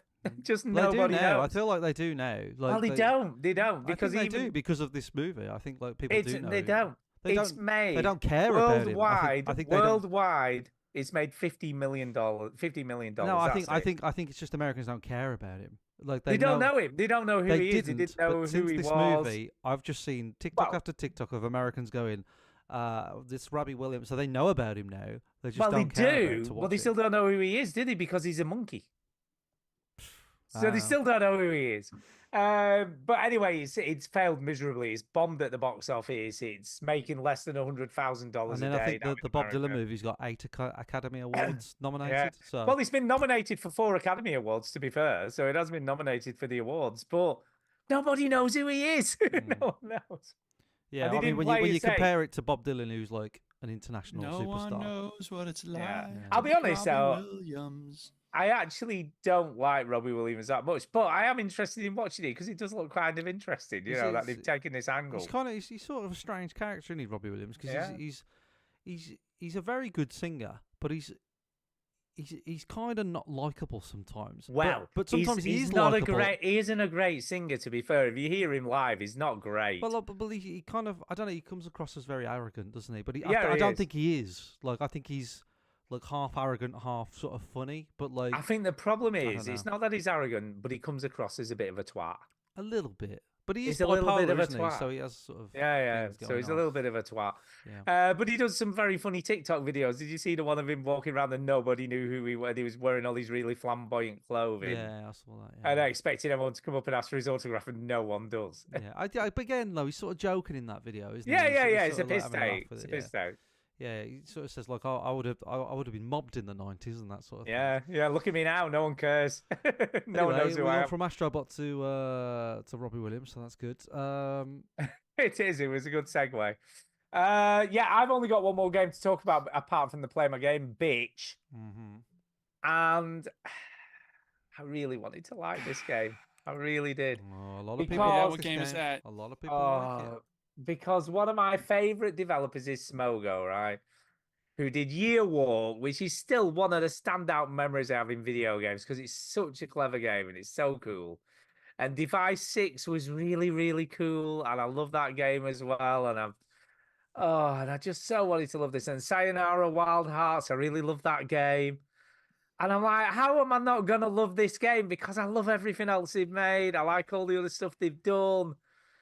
I'm going to love this game. And I don't know what it is. I'm just not feeling it. And I So feel for like, those who don't know, it's called Lorelei I and the haven't even, Laser I Eyes. haven't even talked about the name of it. You're A welcome. lot of people So- have put this on their Game of the Year lists, Stu. Lorelei and the Laser Eyes, and I started it, and the art styles are really, really cool, and it looks really clever, and it looks amazing, and it's really mysterious, you know. And you just turn up. I've been told that this is a puzzle game like you would get in Resident Evil, but no combat. Basically, it's just a No, puzzle game. there's no combat. And Think if you what if you I- if you don't get a puzzle, so eventually somebody just comes up to you and gives you one. Like it's just puzzle, Yeah. puzzle. Yeah, and I think what I've found a little bit frustrating about it is in the very beginning of the game. And I did the first puzzle and I got into the mansion. And I'm like, I'm in the mansion now. This will be great. And I'll be able to just, start solving puzzles. And it's like every door you come to is locked. It's like, oh, you need a key for this door. Oh, you need a key for this door. Oh, you need a key for this door. And I'm just Yeah. like, what door can I actually get in? What door can I get in? I don't know what I'm doing. Well, you know what, Stu? You're achieving exactly what you're supposed to achieve because according to Simon Flesser, the game's director, the team wanted to evoke a constant feeling of ambivalence and a sense of absurdity, causing the player to question what is happening due to the peculiar scenarios. So you're feeling weird and frustrated. Hey, you're supposed to, man. Well, I am at the moment. I'm not giving up on it because I love Simogo so much. But I think what was interesting was the video that I've linked for you to show notes. It said it's called the Lorelei and the Laser Eyes. Only geniuses will solve these puzzles. Full game, no commentary. Oh yeah. Huh? And that puts me off because, first of all, I'm not a genius. Well, it's such a So, pretentious thing to part of me's call a thing. like, am I going to be able to solve these puzzles? I just don't know. At the same time, I've seen ads for mobile games that are like only a genius can figure out this Sudoku, and it's like 1, 2, 3, 4, 5, 6, 7, blank 9, and it's like, wait a minute, I don't think I'm a genius. I think I managed to figure this one out. So it may just be a marketing thing. I don't know. This is just someone who's done a playthrough on YouTube. Well, he might just be wanting to get people to look at his video. People market their YouTubes. To be fair, most of what I've seen so far is very obtuse, and it reminds me of The Witness. It has a bit of a Witness feel about it. You've got to be proper, like, on it to figure this shit I've out. heard you need like a pen and paper to Pen play and it, so, paper yeah. to play it, Christ. What are you saying that for? Fucking missed that pen and paper. Need. I know, but that was You love 50 that years game. ago. Love I that do, but game. I don't think I would love it today. I Like, used a pen and we're- I remember using a pen and paper with Year Walk, so that's nothing new with these developers. I ain't trying to use a lot of pen and paper today. Stu, I mean this in the nicest possible way. Yeah. You're saying I'm a bit stupid, is no, that what no, you're no, saying? I wasn't going to say you're stupid. I've already said that many times in many episodes. Yeah. Uh, Is it? And I'm not trying to be funny. Okay. As I'm you can ready. tell, I'm ready. 786 ready. episodes. I'm not. I'm funny. ready. I'm ready for you. Is it your age? It probably is. Probably is. Is it are you getting on? Are you getting because we were talking earlier the episode. You were saying, "Oh, I just can't be bothered sometimes to play games." It's an active pastime, isn't it? Whereas watching something is passive. Yeah, so, it's passive. So, like, is it just a Well, case then of, like, mixing's active, mixing's active. yeah, true. but maybe that's where your passion's at. Like that's sort of like. And walking, that's active, getting out and Yeah, having but a nice walk. that's so you don't die. Like, and That is also usually true. when activities are linked to not dying, they're usually up on the priority list. Yeah. Usually. I think the other problem I have with this game, I got a puzzle, and I'm like, oh yeah, I know what this is. I can do this. So I did it all, and then I'm like, oh no, I didn't do it. And I did it, but I didn't do it. I did it, and I thought I know what the answer is, but it wasn't the answer. Do you know what I mean? It's like, oh, I think I've solved Yeah, I it, know but what then I you mean. haven't solved it. Yeah. It's full of contradictions. Mm. Like this stuff. I did all this stuff that you can see on screen where they're, moving bits of Lining paper up around to bits get of paper, lining up yeah. the pictures. I like puzzles like that. Mm. But then it just leads to another puzzle, and it's like, oh, this isn't the puzzle. This is just a part of a bigger puzzle. Yeah. Well, some people like lots and lots of puzzles. It's lots and lots of puzzles. So I don't know. I thought I knew what I was doing. I feel like I wasn't in the right mindset when I was playing it. I wasn't in that need to figure this shit out mindset. Right. Well, sometimes, I don't know. I find with games that require more thinking, it's like crossword puzzles and Sudoku. I don't do those during school days. Like I do those on the weekend because when I'm, trying to get to school, I don't want that kind of challenge. But I do the New York Times connections puzzle and the Wordle every morning. Yeah. So, sometimes. Do you know what I actually think it is? What's that? I think it's because I was waiting till it went on sale to buy it, and I've wanted to play this game for ages. Yeah. And I thought there's no way I'm not going to like it because I like everything else they've done. Psyched yourself out. And I think, no, I don't think it's even that. I think some of it's just I'm disappointed that I don't like it more. Do you understand what I mean? Because I built myself up to play it, and I was Well, like, that's a form of psyching yourself out. Yeah. I guess, and I was gonna love it, and then it's like it's not what I thought it was gonna be at the. Well, and is it that you wanted it to be more like their other games? Because it sounds like it's a significant departure. No, I'm not. Do you know what? I'm not that bothered about that because every game I've played by them is different to the last game they made. You know what I mean? Okay. So I didn't expect it to be the same as other stuff, but at the moment, I'm feeling it's a bit inaccessible. I hear you. Do you understand what I mean? I'm feeling like it's not accessible to me. I feel like it's above me. It's above my head. It's up here. Well, most of the stuff I'm seeing on the screen here is just not moving at all. So yeah, in that sense, reading and looking at stuff and writing stuff down, I'm like, no, it's pretty inaccessible to me too. And I feel like some of the puzzles are really obscure. It's going to be something really obscure to solve it. And I don't know whether I'm feeling that kind of thing at the moment. Maybe when I played Year Walk, I was about 10 years younger, whatever, when that came out. And then Device 6, and maybe I was just younger. I think you're right, Ginny. Maybe I'm just too old for this. Maybe. Maybe I'm just too old. 2013, 11 years ago. Yeah. 11 years ago, man. And Device 6, I don't think it was very much longer. Yeah, that was 2013 as well. Jeez. So the two games I really start remember. making games for people in their 50s, Stu. They do, yeah. They need to have a you're over 50 mode. Yeah. Sayonara Wild Hearts is complete departure from this. I mean, that's not a puzzle game at all. That's this kind of cool motorbike weird thing. So I don't know. Okay. Well, maybe Stu, it's not your age. You just ain't into it. That can happen. I'm going to have another go though. Yeah, sure. I know I need to give it another try though, because I don't want to give. I mean, I've only played it for probably about 45 minutes, an hour, and probably 35 minutes of that was just staring at the screen trying to figure out what to do. Speaking of games we didn't play very much of, let's talk about Play My Game, bitch. Well, speak for yourself. Bitch. Yeah, bitch! Yeah, bitch. Play my game, bitch. Yeah, it's got the Breaking Bad connection. Yeah, bitch! Remnant Now- 2. Yeah, now I wasn't expecting much, No. and you don't get a lot. But actually, I thought it was all right. It was better than I was expecting. What I mean, kind of game is it, Stu?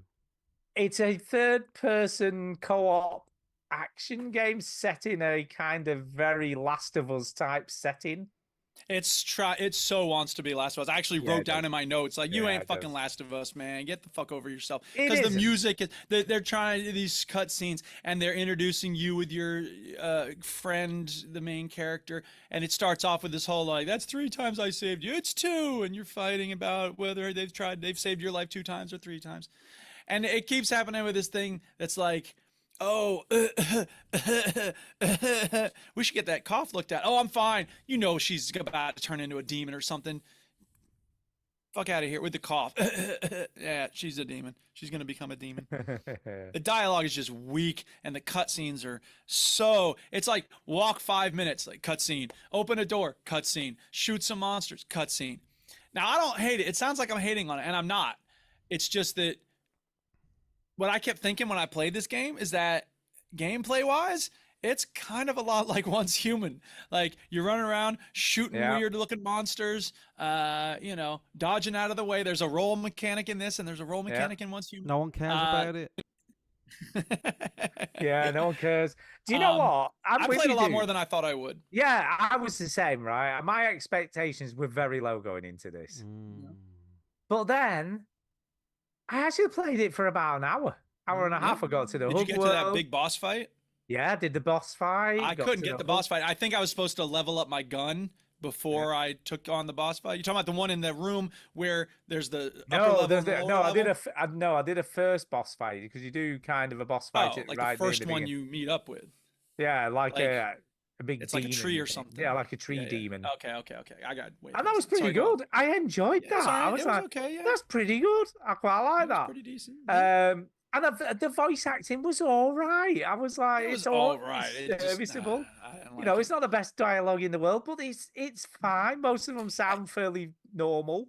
All right, can we say this? The character's name is Clementine. Really? Yeah, I did. 17 million more names in the world, and you got to choose Clementine. that Come made on. me chuckle a little bit. Yeah. So that made me laugh. If But by I chuckle, thought you the mean get world, mad. I thought the world itself was fine. It was well made. Yeah. You know, I didn't hate the world. I liked it better than I thought I would. And Yeah. I hate to say this, I think I'm going to play it again. Yeah, I actually uninstalled it because I reached the boss fight and so here's the thing. After that first boss fight you go to this town. Did you go to the town, Stuart? I went to the town. And this old dude, and the dialogue is like, the person I'm looking for is supposed to be 300 years old. And he's like, well, that's a story I don't have time for right now. Okay, first of all, you're going on and on about all these other things. So you could be telling me the story of how you're 300 years old. Secondly, we know there's some magic shit going on. Who knows, whatever. Anyway, so you go around this whole town in order to meet all the people in the town. And, there's one guy who has the gear. There's another person who can sell you loot. There's another person who can upgrade your gear, et cetera, et cetera. You go to each of them, and then one of them gives you a special activity. What sort of specialization did you choose, Stuart? I can't remember. Because it starts you off at medic, and I chose the one with the dog because I like having the dog. So that was pretty cool. You have a dog running around with you. Anyway, so you go with the old man into this like cave system, and there's this glowing red stone. Did you get to this part, Stu? I didn't go. I'll be honest. I got to the hub world thing, spoke to a few people and didn't go beyond that. I don't blame you, but this is the thing, and I'm not going to spoil anything. But once you get into the cave system, that's kind of where the game actually begins. Like the first part is, a decent enough prelude, but and it's like a tutorial, isn't it? It is a tutorial, exactly. But it's not nearly as satisfying as the actual first level of the game once you get into that cave system. So. There's a big event, and you can see what it is. I want to keep going. I did enjoy it, so I'm going to keep going. So there's that, and then and it's old school in the sense of it doesn't really tell you where to go. You have to kind of explore the map to find the next area you got to get to, which is kind of interesting. There's verticality, so monsters appear above you, they appear below you. There are some proper weird monsters in this game. There's this one dude who has a chainsaw in his hand. And when you kill him, the chainsaw goes into his face. So he's like, ah! Nice. Which is pretty satisfying. And then there's this one, you reach a checkpoint and it's like, you can use this spot to go back to the hub world and upgrade your weapon. And I was like, I'll do that later. And then I decided to keep going just to see what was around the next corner. Around the next corner, it turns out, is a huge boss fight, a lot tougher than the first one that you were talking about, Stu. So you should have gone and upgraded your I should have gone and get my weapon upgraded. But even if I had, I just By the way, some things about it just drove me a little nuts. The AI I thought was pretty good as well. The AI is pretty good. I will give it that. The co-op companions, if you're not playing with someone else. And the other thing is that there are some spots where there's some nice attention to detail. So, for instance, I mentioned I have the dog following me around. If you get set on fire, you have to jump around to get put out. The dog will roll around on the ground to get the fire put out on him, which I thought was a nice little attention to detail. So, overall, I don't know if I would give it a thumbs up or a thumbs down. I think it takes itself too seriously. I think it drags on with the cutscenes, but the gameplay itself, I think, is pretty decent. So I guess I'll give it a thumbs up to be more positive than I usually am. Yeah, and I'm going to give it a thumbs up because it is way better than I was anticipating. Chinny, what did you think about this game? Yeah, what did you think about the game, Chinny? I didn't play a lot of it. I might be playing it right now, and I might have tried to play it at the start of the show. No, that would be so unprofessional, No, Chinny. you That's would not never like do. you. No, come on. I was playing it just before we started the show, and I was playing it a little bit at the start, and I haven't had a lot of time to play it, but I'm literally fighting this tree monster now, and I sort of read up that it's kind of like a Dark Souls-like it's been compared. I to Dark haven't Souls. felt that because I just set it on. I wouldn't call it like that. Yeah, I just set it on easy, so I didn't. Well, the first right, there are a lot of difficulty levels. There's like 4 or 5 difficulty levels, and I had it on the first one. But that said, it's not.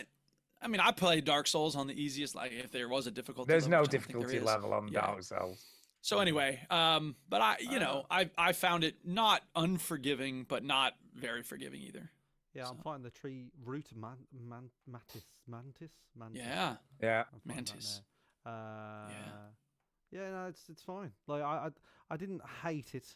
I thought it was a little janky. I thought it was a bit Gears of War-y, to be fair. It feels like Gears of War. There's nothing wrong with that though. No. Apart from that, it's like 15 years old at this point. Well, true.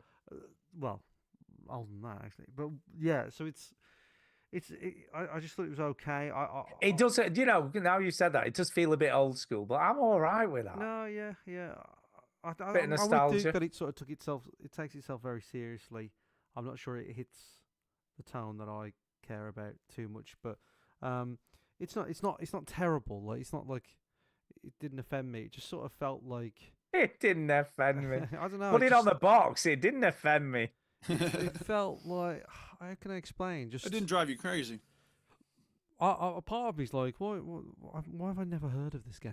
Like, it came out like 2023. I've never heard of it. No, I remember doing a look on Steam for the games that like are rated highest RPGs, and once I got through the first like 2 pages of those, which are Dragon Age Inquisition, Witcher, Skyrim, and all the usual suspects, this is toward the upper end of that 3rd page of RPGs.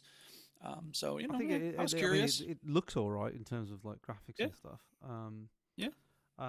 Can we? One thing that did piss me off about the game is like the cursor. Why are we using cursors for interfaces on? I think it's because it's sort of a computer. It's like PC oriented. I was playing this game and I only got to I've got to like this tree monster now. But to me, it sort of felt like, is this going to turn into an MMO? Is this going to be is this Destiny? No, it's not. No, I don't think it is. I don't blame you for thinking that, but because that's how I think now. Like, I think like every game wants to be like that. Sure. So I'm just waiting for it to be ruined. Like I was like, now we're gonna do a hub world, and now we're gonna do Destiny quests. I'll tell you what, I'm reading this guy's review, and it's just describing you, Duke. Yeah. So this guy's put, Remnant 2 is essentially the perfect game for those who find pleasure in relentlessly farming gear while being repeatedly mauled by behemoth-sized creatures that presumably woke up on the wrong side of the dimension. Yeah. Think Dark Souls with firearms and a few too many cosmic horrors thrown in for good measure. If you enjoy cackling madly at your screen while rummaging through the dungeons for one more chunk of loot, then hey, this gem might just be the perfect game for you. There you go, dude. See, but again, like comparing this to Once Human, like in Once Human, you make your ammo. This game, you have to gather it when you kill monsters. And in this game, you have to wander all over the map. In Once Human, man, shit's everywhere. So the scarcity is actually playing against it in this game's case. But that said, it does tick a lot of boxes for me in that sense. Yeah, no, I'm reading it. I'm thinking that's just describing the games you. Now you can't make your own house, so if they were if you can make your own house, that would be it. Man. You would be in. You'd be in, fully in. Yeah. Well, yeah, no, I'm a big thumbs up for it. I think 80% on Metacritic is about right, which is what it has. Yeah. Thumbs up. Yep. Thumbs up. I guess so. You could do worse. We've got next week's, haven't we, Duke, already? Which is I saw one that looks. I want to play it. I saw it as well. Okay, cool. So it's called Downhill Skiers. I think it's by the same people who made that downhill bicycling game. Yeah, I think it is, that we played, but wasn't where. This feels more forgiving. The thing with that bicycling game was that you kept running into rocks or going over cliffs and stuff. But this is on a mountain where you're skiing, and like there's more mountain beneath you. Yeah. So just to let you know, it's actually called, if anyone wants to join us in playing this, it's called Lonely Mountain Snow Riders. That's it. Not I got downhill close. skiers. Downhill skiers. It's Lonely skiers, downhill mountain. Right, got it. Hold on. Lonely Mountain Snow Riders. Lonely skiers down. Because the other one was called Lonely Mountain like bike or something, wasn't it? I can't remember shit. So there you go. Okay, so that's all the games we've been playing this week. We hope you'll join us next week and playing Lonely Hill Mountain Time skiing trip. That game.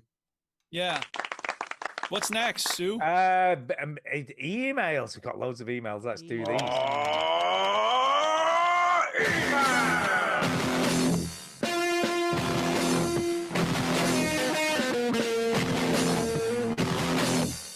Whoa, that ruled. Yeah. It's our first email is from Amar Parves, friend of the show, Amar. all the way from Glasgow. There you go. Did not see where I Yeah. rhymed, See. rhymed and everything. I see. What He you says, "Hello, veterans of the gaming lifestyle. Hello. Hello. Some questions for you all. an animal alive that can outrun a grease Scotsman. Sorry, go ahead. Question number 1: will Switch 2 be a day one purchase, and if not, what needs to happen?" So that's question number 1. It won't be for me because I've got an OLED Switch and I've still got a lot of games to play on it. So I think if for me to buy a Switch 2, there'd have to be a really good. If you trade in your OLED and this, you'll get it for like 35 quid, which will never happen, obviously. That's not happening. But that's what I mean. It's gonna have to be like trade in your OLED and you'll get it for 100 quid and something mad. Otherwise, no, it'll be when they upgrade the Switch 2 to like the Switch 2 Pro or whatever. Then I'll probably get it. I don't know whether I'll ever buy one. I never say never. I don't know. I know, but I don't know. I don't know what would have to be on there for me to buy one because Bayonetta 4. No, do you know? I never even finished Bayonetta 3. Hmm. So I don't What think about Bayonetta 4. This time the camera swings round her arse even more. Maybe. about But Bayonetta no, 5? I don't know what would have to happen because I'm not a big Nintendo fanboy. I'm not that bothered about Mario. I'm not even that bothered about Mario Kart for that matter. I'll play it if someone's playing it, but other than that, I wouldn't go out of my way to play it. No. So I don't think I'm going to buy one. Yeah, I It's mean, a bit like the PS5 at the moment. I'm not interested in buying one of those. I am a Nintendo kid, and it's still my secondary console. Do you know what I mean? It's still not the main thing. Like I love Nintendo. Now that you're a PlayStation fanboy. I mean, Astrobot. I do. Every time I play my PlayStation, I think I should play this more. It's good. This is good. It's a good console. I'm not. I think we're just too old to care. Like about. And what about you, Duke? You don't give a shit, I'm assuming. Nah, I've decided like mobile gaming is just not my thing. I have an iPad. The only thing I really use it for is reading the newspaper in the morning. Oh, I never play the Switch handheld, by the way, Duke. Ever. Oh yeah. Yeah, I always have use it on docked. TV. Always docked. Well, I mean, I'm not a console person either. I'm like totally PC all day, every day. My So- Switch is always docked. Yeah, Yeah. fair enough. I'll play it if What I I'm have really trying to say is that Sony. It's like I'll play it if I have to handheld, if I'm on a plane or something like that, or I've got to stay in a hotel and work away or whatever. But even sometimes when I work away, I stay in a hotel. I'm like, I can't be bothered to play the Switch handheld. I just don't like playing handheld games.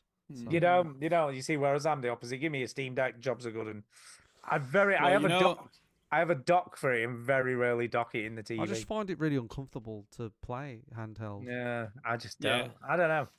You know, Chinny, this if you want to one's- get a Switch to Steve Pemberton in the chat saying he's glad he helped you buy Astrobot, so maybe he can help you buy you a if people- Switch 2 here. Steve! If people who are listening to the show want to donate money for the benefit of journalism Yeah. me to buy To allow- the Nintendo Switch 2 for me, Yeah. because they want me to talk about Mario Kart 9, I am happy to accept that money. That's no. Give problem. some money! You know, that's totally true as well, by the way. Can we just say? Would that be Totally true for you yeah. as well, though, Stu? No, it wouldn't. If somebody said, "I'm going to buy you a Nintendo Switch 2," You know, if someone sends me a gift, I'm just like, oh, thanks very much for that. That's really cool and Yeah. kind of you.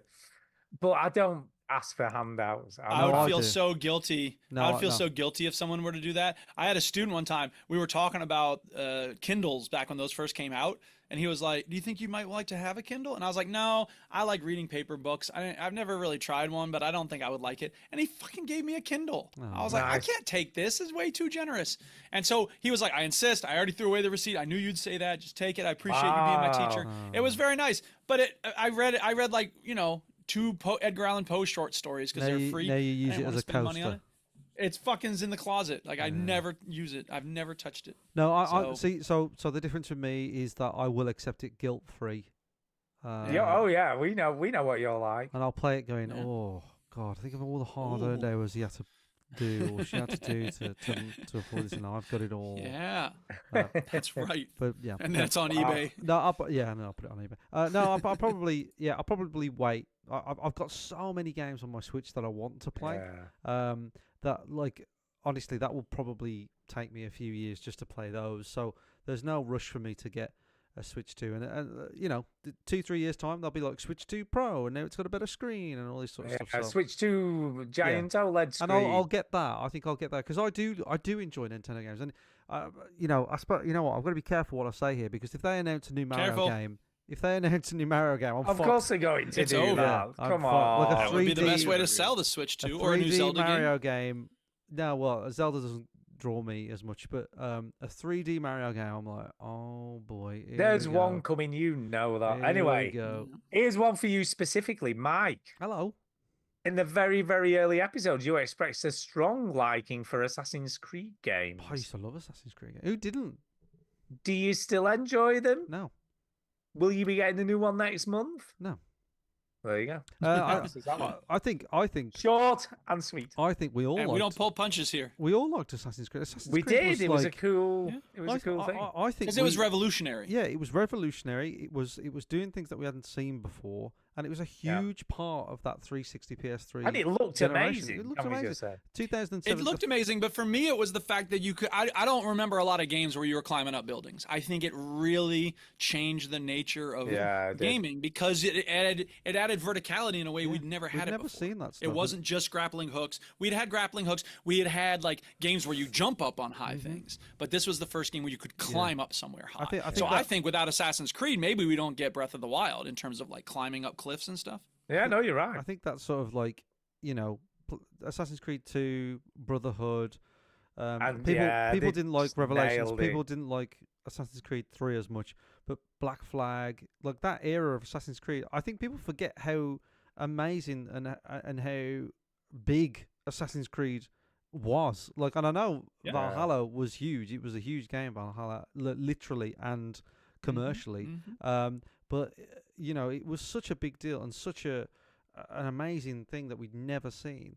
So I used to play every Assassin's Creed game, and I fell off. And I'll tell you the exact one I fell off on was not Origins. What was the one Odyssey. after? Odyssey. Assassin's Creed, basically the one where it's like 300 the movie. Right. It was like Odyssey. Origins was so big; it took me so long to do, and I was getting fatigue. And then I played Odyssey, and it was the same thing. Yeah, and I think that was what unfortunately happened with the Assassin's Creed series. That just too fatigue big. Started seeping in, and people were just like. And the trouble is, and we've talked about this so much, there's so many games coming out every year vying for your attention that you can't dedicate that much time to one game unless you Duke and it's Rocket League. But I think at the same time, it's or one's human, not two human. I always say that. Ubisoft have like, the back in 2007, 2009 when Assassin's Creed 1 and 2 came out, there wasn't this thing called the Ubisoft formula. Do you know what I mean? Like we didn't really know what that was, and in the 2010s. People started to say, "Oh, every Ubisoft game, you climb to the top of the thing, you press a button, and then you see the things." And it's that just was a Assassin's Creed with a new skin. Yeah, like Watch Dogs fell into the. Remember what was that driving game that they did? And it was like I can't remember. The Crew. The Crew. Yeah, same thing. Yeah. Like you go to a now thing. Now was Far Cry 3 before? Where was Far Cry 3 in this evolution? Because Far Cry 3 had. How it had climb up tower, reveal map. Same thing. You know so what I mean? Far Cry 3 kind of is formula. after Assassin's Creed 2. I think Far Cry 3 might be 2010 or 11. Because they might have like spiraled around each other. But yeah, those are very similar in that same sense of like big open world, lot of hours to invest. The crazy thing about Far Cry 3 is 2012, by the way. So it's around there. So it's after, but it's climb to a thing, spot a thing, icons. Do the thing. Yeah. The funny thing about Once Human is as much time as I've put into it, the actual gameplay, like start to finish in the main game is like probably 20 hours. So it's not the most explosively huge game ever. But these AAA games, in order to be worth $70, they feel like they have to be that big and have so much content. And they just don't. And Ubisoft became like a meme. Like the Ubisoft map became... I mean, like the icons that you got on a Ubisoft map of most of the games that you play were just like scattered with all these missions, and it became Yeah. a joke. And people Right. people spot the formula, and when people spot the formula, when people know the cogs, It's just they a can- repeat yeah, you can of the last thing. Yeah, people can exactly. see the cogs of the game falls Right. apart. And I think Sure. the magic of video games is when you are sort of blindsided by things, and you're not expecting things to go the way they are.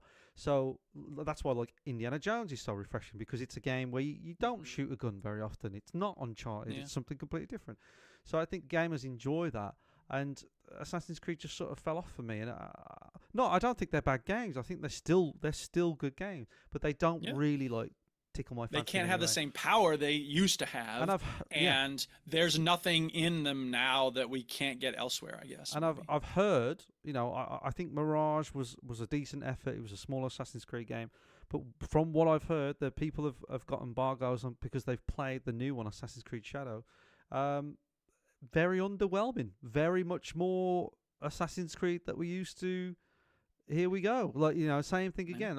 This is what I've heard. I'm not sure. I was expecting. Right. I was expecting I may be interested in this. You know what? I hope I'm wrong. But look, I've heard certain people say same sort of stealth, maybe a few little more bells and whistles. Again, I hope I'm wrong. I hope it. I feel like everything. if this game fails, it's the end of the road. It's the end of the road. Yeah, I do. It's so hard to say goodbye yeah. to yesterday. There is more. It says also, Donkey goodness. Kong Country Returns HD is such a stonkingly good platformer. Have you played this or any others in the series, Chinny? I played the original Donkey Kong, like 1, 2, and 3. I haven't played them for a while, but yeah, I haven't even played the one that everybody likes, the Frozen something it's called, like Donkey Kong Frozen Country or something like that. I don't know what you're talking about. I think you should just let it go. Nice. See what I did there? Yeah. Frozen? Yeah, I don't know. There's Tropical Freeze. Tropical Freeze. That's what it is. Tropical Freeze. Yeah. That's Isn't that a new flavor of Mountain Dew? This Tropical Freeze is apparently like a really, really good Donkey Kong game. Again, another game that I'd like to play on my Switch that I just haven't got around to. Okay. Got the But time. I just again, when I'm playing my Switch, there's the pecking order of games that I want to play. It's sort of down there. Donkey Kong was always sort of like a B tier sort of game. You got Mario up here. You know what I mean? Mario is the golden standard, and then you got Zelda, and Donkey Kong was good, but it wasn't. It was. Never Well, always I good. trust Armar, and he says it's stonkingly good. Yeah. Yeah, So sure it is. I'm not listening to you, Mike. I've heard I good things about trust Tropical Freeze. Armar. The new HD one. Okay, Stu, are you going to play it? I've not got a Switch even. So And my I can't- heck is like, yeah, so you trust Amar, but you're not I gonna play the trust game he his wants you to play. judgment, but I haven't got a Okay. Switch. No. Okay. Anyway, he says, thank you, good day, and much love, Armar. So thank you very much. Yes. Thanks, Thank you, Very Amar. much. Thank you, good night, much love. So the next email tonight is off someone who was not emailed in our show for a very long time, but he was in the chat tonight. He has been in the Okay. chat as well. Who's that? Who's that? Is JP Snake. JP Snake. Oh, snap. Snake Pants. What up there, Snake? 111. And he says it's been a while. It has Been been a a while. while. Hey, JP Snake. He said, hello, veteran gamers. Hello. It's been Hello. years since I've written in, so I figured I would drop Been you a long line. time. Yeah. Yeah. I hope the three of you are doing well. Thanks for the years We of are. podcast. I had welcome. a game piss me off today. Oh. Uh-oh. Oh, we did. I was going to say we have a. Piss me There off. we go. Underneath the scroll bar, so I had to move it down. The game in question, Mike, Oh. is Spider-Man 2. Oh, Uh-oh. boy. Uh-oh. Ooh, Spider-Man. controversial. Me Spider-Man and 2. JP are going to fall out by the looks of it. He says, I love the game. It was a fun experience, but But the game turned me off from ever wanting to go for trophies ever again in a game. I don't know what. They're pretty easy in Spider-Man. Well. let's see You're what saying he he's has to stupid? say. You're saying he's bad at games? Yeah. I completed shit. the game. I completed the game with 42 of the 43 trophies. Mm-hmm. Oh, man. The last trophy Close. required me to beat the game again on New Game Plus. You don't need you Yeah. don't need that for the Go platinum. ahead, do it. You don't need that for the platinum. Yeah, but he wants all of the trophies. He wants though. all of the trophies, though. Yeah, I haven't got that one. Cool people. Well, then you suck too. But He I've got says the platinum. no. really suck. The platinum is No. what matters. The platinum is the No, prize. No, he wants having all the trophies. trophies is what He wants matters. all the trophies. You know what though? If you're making excuses for yourself, then you say. I looked at when I don't was want all playing the trophies. Astrobot. I was looking at my trophies because I don't really look at them very often, and I was looking at that trophy in particular, that very one, JP, and I was like, you know what? Maybe I could play Spider-Man 2 again. Maybe. See, you want it. You know you want it. Yeah. It's like that Blurry Line song. You know you want Says it. coming from the guy who starts the same game every week 4 times. Hey, I get what I want out of the game. I get what I want. I don't give a fuck about trophies and achievements. Every time an achievement comes up, whether it's Steam or Xbox, I'm just like, oh, what's that? Because you play Remnant 2, and it's just like, Yeah. defeating You got- monster. you It'll be got like achievement. Achievement for You found the filling hub world. tree. Achievement. Yeah, yeah. Yeah, I'm like, what? Who gives a shit? No, I don't really care about achievements as much, but you know, it gives you an excuse to play it again. Spider-Man 2. You're like, well, I'll get something. Well, yeah, sure, exactly.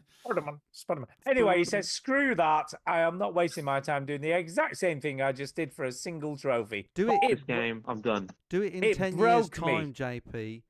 Yeah, really. Go back but in 2 does years. it hold up? It Yeah. broke me. Never again will I care about trophies. Well, Does it hold up?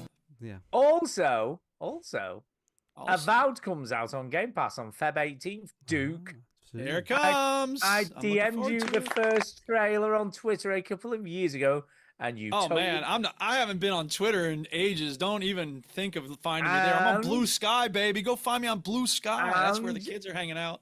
You totally dismissed it. Okay. think Well, I do I- that a lot.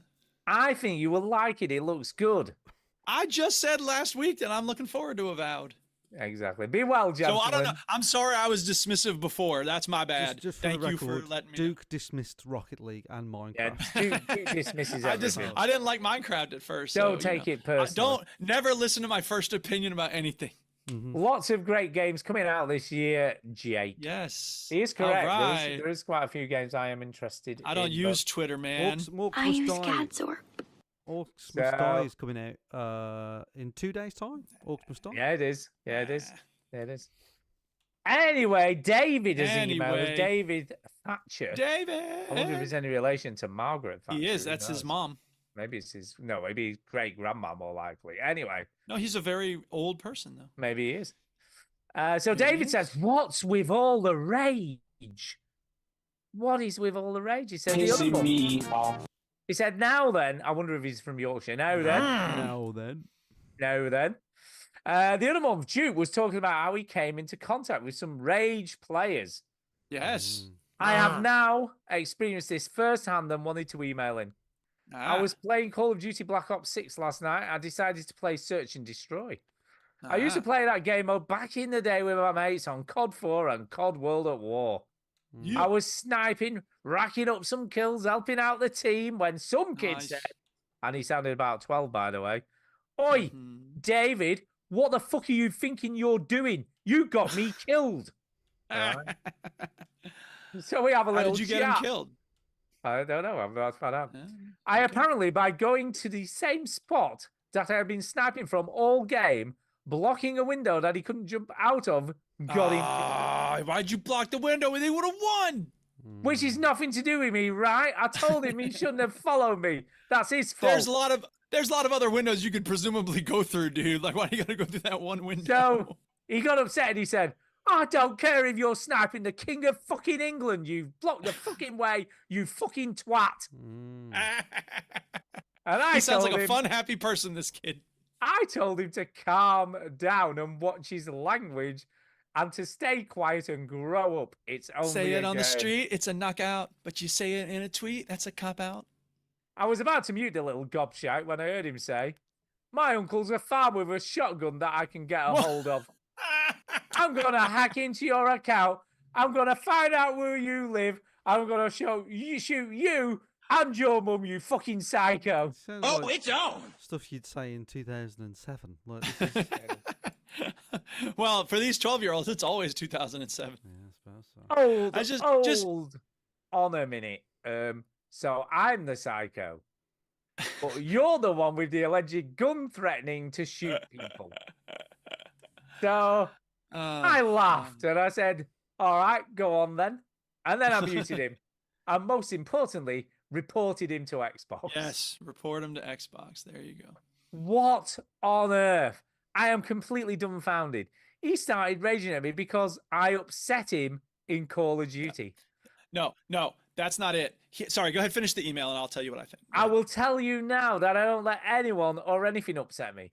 I am not upset about this in the slightest. I laughed it off.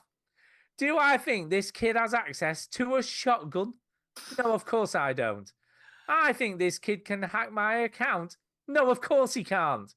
But I'm shocked and honestly can't believe what this kid said.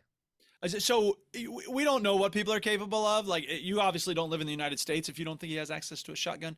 I know that's the joke. He doesn't live in the United States. He but, doesn't live in the you know, United States. there are people who can hack stuff. It does happen sometimes. So sometimes people, well, I mean, if you said you talked to him, like, you could probably tell that he was actually a 12-year-old. But, you know, some 12-year-olds are doing fucked up shit on the internet, man. I don't like to provoke anybody online these days because who knows what they're doing. I don't know. Just be careful. Anyway, he finished with, "And what are you doing bringing my mum into this? What has she ever done to you? Nothing." Yeah, really. So don't start on her. However, I remember back in the day with all my mates, we used to do banter and mum jokes. And I remember loading into a search and destroy game, and one of my mates blurted out, "I'm going to search and destroy your mum." And we all started cracking up laughing because it was just a joke and we all knew each other. But this kid, Okay. he just took it too far. It's a little bit like on The Simpsons when Bart gets a earring and he's like, "Didn't you ever do anything crazy when you were a kid, Homer?" He's like, "Well, when I was 12, I got my ear pierced, but this is totally different." Anyway, okay then. Bye-bye, David. Okay. So here's the thing, David. I appreciate that email, and dude, trust me, I don't know this as a fact because I hear a lot about the Overwatch community. I do think that Rocket League might be the most toxic community on the internet. Like, League is pretty toxic. There's plenty of toxic communities out there. But Rocket League, so many people are just convinced, and it sounds like this kid is, like, insisting on not having fun. And that's the part that drives me crazy. He's not mad at you, really. He's slightly irritated with something you did, but there's something else going on in his life that he's not dealing with. And as a result, when he comes into the game, if things don't go perfectly, he's going to just lose his shit, which is what happened. And now he's threatening to shoot you with a shotgun, which is just pathetic. And I feel so sorry for people who end up doing things like that, because presumably if somebody were to ask them, "Why do you play this video game?" they would say, "Because it's fun." But the people you meet in Rocket League, this kid on Call of Duty, they're not having fun. So the best way to deal with these types of people is to say, "I'm sorry you're having a bad day. I hope tomorrow's better for you. I wish you were having fun playing video games. I'm going to go back to having fun now." Yeah. I just think ignore them.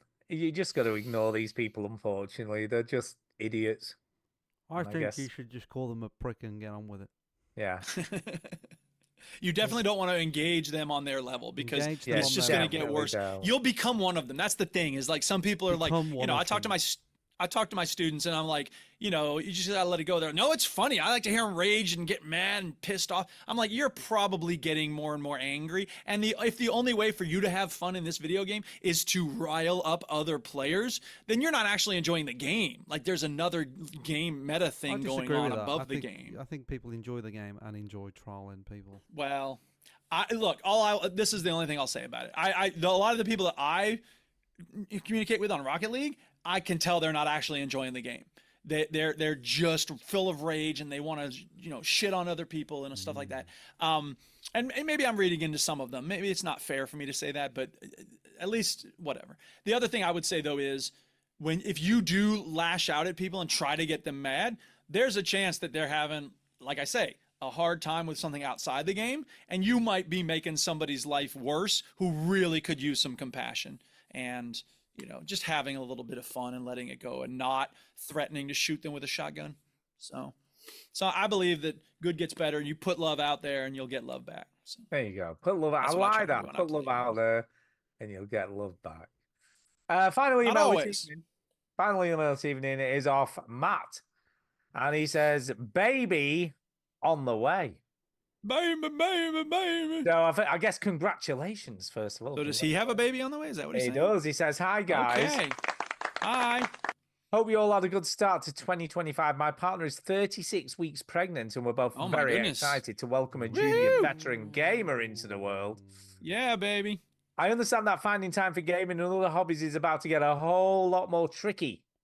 That's what I hear. So I was wondering how you were able to find time to squeeze in a few games whilst looking after the little ones, or should I simply put the PlayStation in the loft for the foreseeable? Enjoying the banter as always, Matt. So there you go, Ginny. You're the most qualified amongst us at this point to answer this question. Yeah. You do get times. You definitely do get times. It's just that you've basically given yourself another full-time job, like working from home sort of thing. Like, that's how you got to look at it. It's like you've now, before, when I get back from work, it used to be quite relaxing. Do you know what I mean? I'd come back from work, I'd talk to Tara, we'd make some food, we'd have a chat, maybe I'd have a nap. You know what I mean? Like all this kind of stuff. Yeah. Now, I get back from work and it's chaos. It's like you're doing another shift.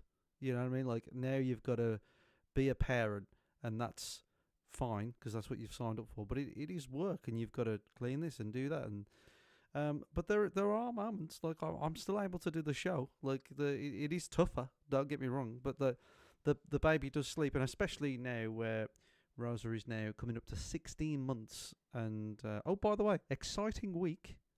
Oh, okay. She is now taking her first steps. Exciting So stuff. she's becoming a little. It just toddler. doesn't take long. It just doesn't take long. Like does the Friday, she took like 7 steps in a row. And that's the first time she really took. She has took a few steps, but not. She's never been interested. That was Friday. Today, she walks almost across the whole living room, like on her own. Yeah. Like, so it's in another week she'll be off. But I suppose once you get into a rhythm, and I'm sure Stu, you remember this. Like you've got first 6 months where they just sleep, feed, and shit. Like that's basically that's actually like a really nice time because it is. You are up a lot. You do have to do your bit. Your sleep does suffer. It is tough in that sense. But the baby doesn't really do anything. You know what I mean? Like the baby just sort of like just lies there. But I think from about 9 months to, I think it is starting to get a little easier now. But when she starts to talk, and that's going to present different problems, I know. So it's going to get harder again. But from 9 months to like a year and a half, it gets hard because she has to eat 3 times a day, snacks, nap times, changing her in proper clothes, not just grows. Activities, doing things. She can do things now. Doing things. But then eventually, and touch wood, because she's had a few good nights, she does start to sleep better. Do you know what I mean? So then all of a sudden, I do have a couple hours at night where I can. But I suppose the difference is who wrote this email. Sorry, who wrote this? What was his name? Matt. Matt. It was Matt. So the difference is, Matt. Before I could be quite loose with my time. I could say, I've got 3 hours. I might play a game, whatever. But now I have to be more clinical. I have to be like, I have got an hour. I have to really decide what I'm going to do with this hour. And what it boils down to, am I going to be productive, like clean the house? Am I going to sleep? Or am I going to do something leisurely? And you have to sacrifice one of those things. If I play a video game, I'm sacrificing chores and sleep, and so on. So you have to be, you can't just like make a cup of tea, watch a couple of YouTube videos and then play the video game. You have to, right, I have 1 hour. Yeah. I have to play this game, and that's the way it is. I have to watch Or I'll films, wash the dishes for 30 minutes and then do like this. But even the time it takes to stop washing the dishes and start playing a video game, I'm like, that's time wasted. I might as well just do more chores for half an hour. Right. So you just have to be more on it with like when you've got You have to be more conscious of your time. Yeah, you just like and time management is key. You just have to get on with something. I feel like the doom scrolling is so bad for you when you have a child because it's such a waste of time. The only time now I'm on TikTok or whatever is when I'm stuck. Do you know what I mean? Like I'm in a room and I'm waiting for something. I'm you know what I mean? Like I can't go anywhere. I'm stuck. So all right, I'll watch TikTok. But now I'm like, if I'm at home and I've got time, I'm like, don't waste time doing that shit. I've got to do something. I've got to do something. And right. It's a lot easier. So it does get easier. So enjoy the first 6 months. You'll have time, and after that, it's got to get hard, and then hopefully it'll get easier. And I'm in that period where it's getting a bit easier, but it's going to get hard again. Do you know what I mean? Like it's gonna like when she starts talking and become a person, A proper little person, man. Because I remember you said, Stu, when she's gonna get to 18 months, she's just gonna come alive and become like this person. Oh yeah, and she's getting there. It's a weird quandary, kids, right? Because when they're babies, you just want them to do something. Yeah. And I've when wanted like, her to walk for so long. Yeah, I can't wait for her to crawl. And then they start crawling, you're like, oh my God, they're moving around and stuff. And then enough, they're like, doing shit. things. She, funny enough, right? She started walking, she started getting about. We went to Tara's cousin's house today, and she went on this like kids chair. She fell over off the chair because she's trying to stand up on the chair, and she hit her head off the table leg. Oh no! And she's got a bump on her head, and like she's all right. It's not serious, but like these things are gonna happen now, you know. Oh because they she's are taking risks, and like we got one of these like footstools in her room, you know, like for the rocking chair and stuff, and she just has it in her to climb this thing, and her new thing is she does. is standing on it. Do you know what I mean? Like standing fully on it. Yeah. So it's just she, you know, but she, you know, she like you say, she in about 2-3 months' time, she's going to become this person. Yeah, she'll be more competent at walking and shit like that, so it'll be fine. She's already really good with communication. She started to merge words, you know, before she'd say bye or daddy, but now she says bye daddy, you know, she's starting to learn these things. So it is incredible. Sentences. Yeah, so, you know, it's one of them. And you don't mind really. The only thing I mind about being a parent, so it's become a parent rant now, is the looking after the child is the best part, right? By a mile. Like, and it's brilliant. And you look at her, and Stu, I'm sure you were the same. You look at her and you're like, what the fuck? Like, where did you come from? How do you know all this stuff? And then the hardest part is all the other shit that you've got to do, like the cleaning and the laundry and you know what I mean? All that stuff that you had loads of time for. Now you don't. And the leisure is just like a bonus. To be honest, having a shower is a treat to me. Like, I haven't had a shower. Me time. I haven't had a shower all weekend because I've just I don't find the time. Because you're a nasty, gross, putrid person. Dirty. Honestly, I'm like, I'm gonna have a shower. I'm gonna have a shower. Filthy. I'll do this thing. I'll do this. I'll have a shower. I'm gonna have a shower. I haven't had a shower. I'm gonna have a shower tonight after this podcast. That's my treat. All like, right, that's like you got that, people? In about an hour, Chinny's gonna be naked. Yeah, I'm gonna be streaming live. The time alone and things like that, or time in the shower, like, they feel like treats. Do you know what I mean? They feel like treats. Yeah. They feel like a little reward. Sure. But Stu, you've been there and done it, so I'm sure it gets easier. I don't know what. Here's a question for you. From a girl dad to another girl dad. Right? Yep. What age you go? This is quite easy now. And I know Millie's really good, and all that. Just for you, what age? Feel like when they get to about 4 or 5, you know, when they go when they start going to nursery and school and stuff, when they go to school and stuff. Yeah. You know, and then it's just a case sitting them doing their homework and things like that. You know what I mean? And they become the good thing about having a girl, right? Yeah. And I'm gonna say this, it may sound a bit sexist, but I don't know. I feel like girls are a bit more independent. They want to do stuff for themselves. They don't want you helping them. Is very independent. She doesn't even like being fed. Like, I can't. You know, you put food on a fork and try and feed her. Fucking get that away from me. I'm feeding myself. So. By the time they're about 4 or 5, you'll find she'll be super independent, and you won't be as like. She'll be like, I don't want you to do that for me. I'm fine. Well, my little niece Talia, she's 5, and she's actually like, really useful, like because she looks after Rosa so well. And she's really good to her, and she teaches her, and she tells her to not to put things in her mouth. I'm like, oh my God, it's like a little mini babysitter that I've got here. This is great. Obviously, she throws little tantrums and has her moments, but yeah, you know, like at 5. Millie was terrible. Kay took her for her first day at school, you know, when she went to primary school. Yeah. And Kay were crying, and was like, oh, first day of school. And Millie just literally, this is what she did. She took her up to the door, and Millie went, right, you can go now. Yeah, you can go. Bye. Yeah. That was it. I feel like Kay was like, "Oh, okay then." I feel like Rosa and Millie are similar because, like, I drop her off at nursery every day almost, weekday, and and she just sort of jumps out my arms. Like she Yeah, doesn't. she don't care. Yeah, doesn't she's give like, a I'm out of shit. here. She See you doesn't even later. look back. Like she's No. done. Finally. Yeah, she's Get out of my way. We couldn't get Millie out of nursery, right? She Yeah. used to do bucking Bronco in a car seat because she didn't want to go. Yeah. We used to literally have to like rip her out because we gotta go. Yeah. She does cry when I turn up Yeah. sometimes. She's like, oh God, I was enjoying Don't myself. want to go. She Yeah, didn't want to exactly. leave like Tara's cousin house today. She was like, no, I don't want to go. I want to. She's in her element when like just shit's going on. Do you know what I mean? Like when Yeah. something's happening, she's fine. But 4 or 5, mate, she'll be plain sailing because Okay. she'll just want to do all her own shit, Yeah. and she'll be just like, I'm fine. I'm Just leave me fine. to it. Don't worry about it. Leave me to Yeah. it. Cool. We have got 2 speak pipes to do, so there you go, Matt. I hope that answers your question. Pipe, it's the way to leave a message for us. All right. First speak pipe is from Jacinta. Her name is Jacinta. And here it is. It's loading. Hang on. Loading. I was gonna say that doesn't sound like Hi, Jacinta. That guys. sounds like you. Sorry about my last speak pipe not actually mentioning New Year or Christmas or anything or wishing you guys well, because apparently that's not something I remember to do with the humans that I like. That's okay. I also just kind of forgot what day it was and when my speak pipe would be played in relation to the holidays and stuff. Anyway, hope that you did have a good New Year and everything belatedly.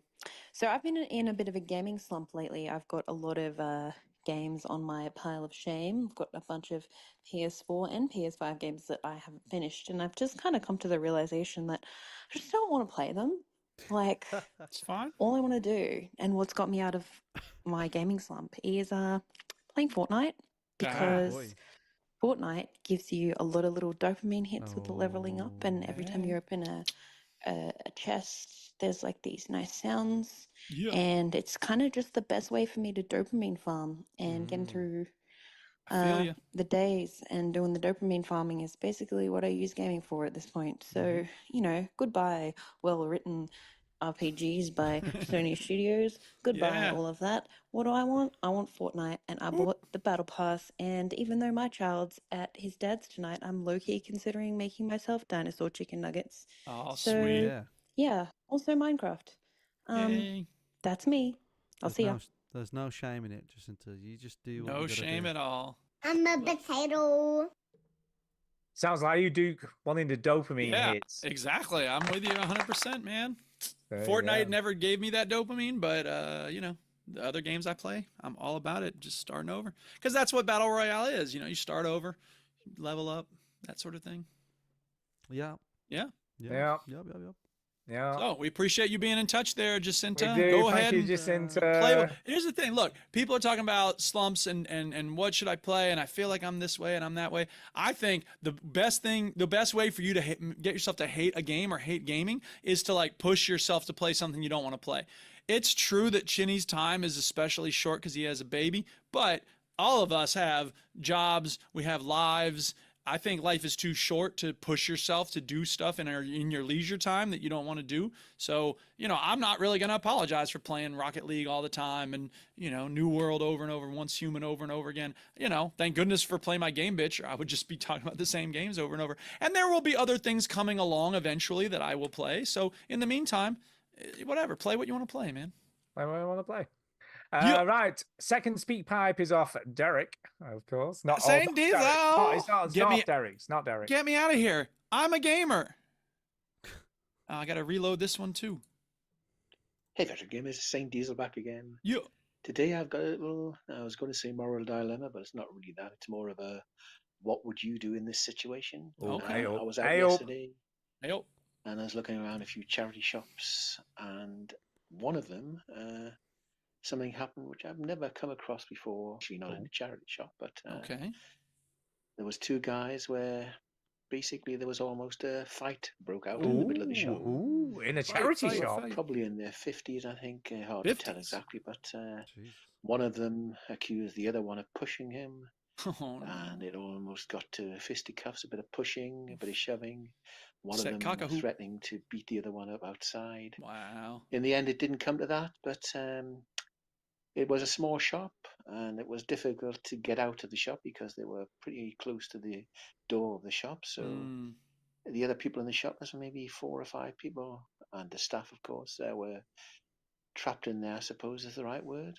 So the question for you today, let's just assume you were in that shop and you were by yourself and something like that was about to happen.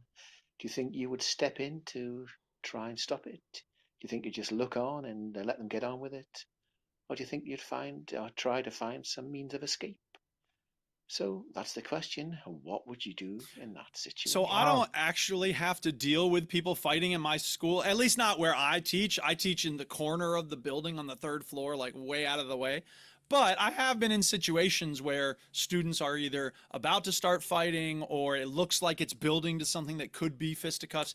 And my go-to at this point is, and it's worked pretty well a few times, is to instantly be the adult who's just exhausted with it. So I'm just like, okay, guys, take it outside. You know, if it were in a bar or something, I'd be like, take it outside, take it outside, take it outside. At school, I'm like, go to class, go to class, go to class. It's like, we all know what we should be doing right now. So in that situation, I would be, and it may not work because, you know, you're a teacher. It's a little different when you're the person sort of supposedly running the school. But my whole thing is like, just make it clear that they're being kids. And if they're really going to do this, they need to go outside.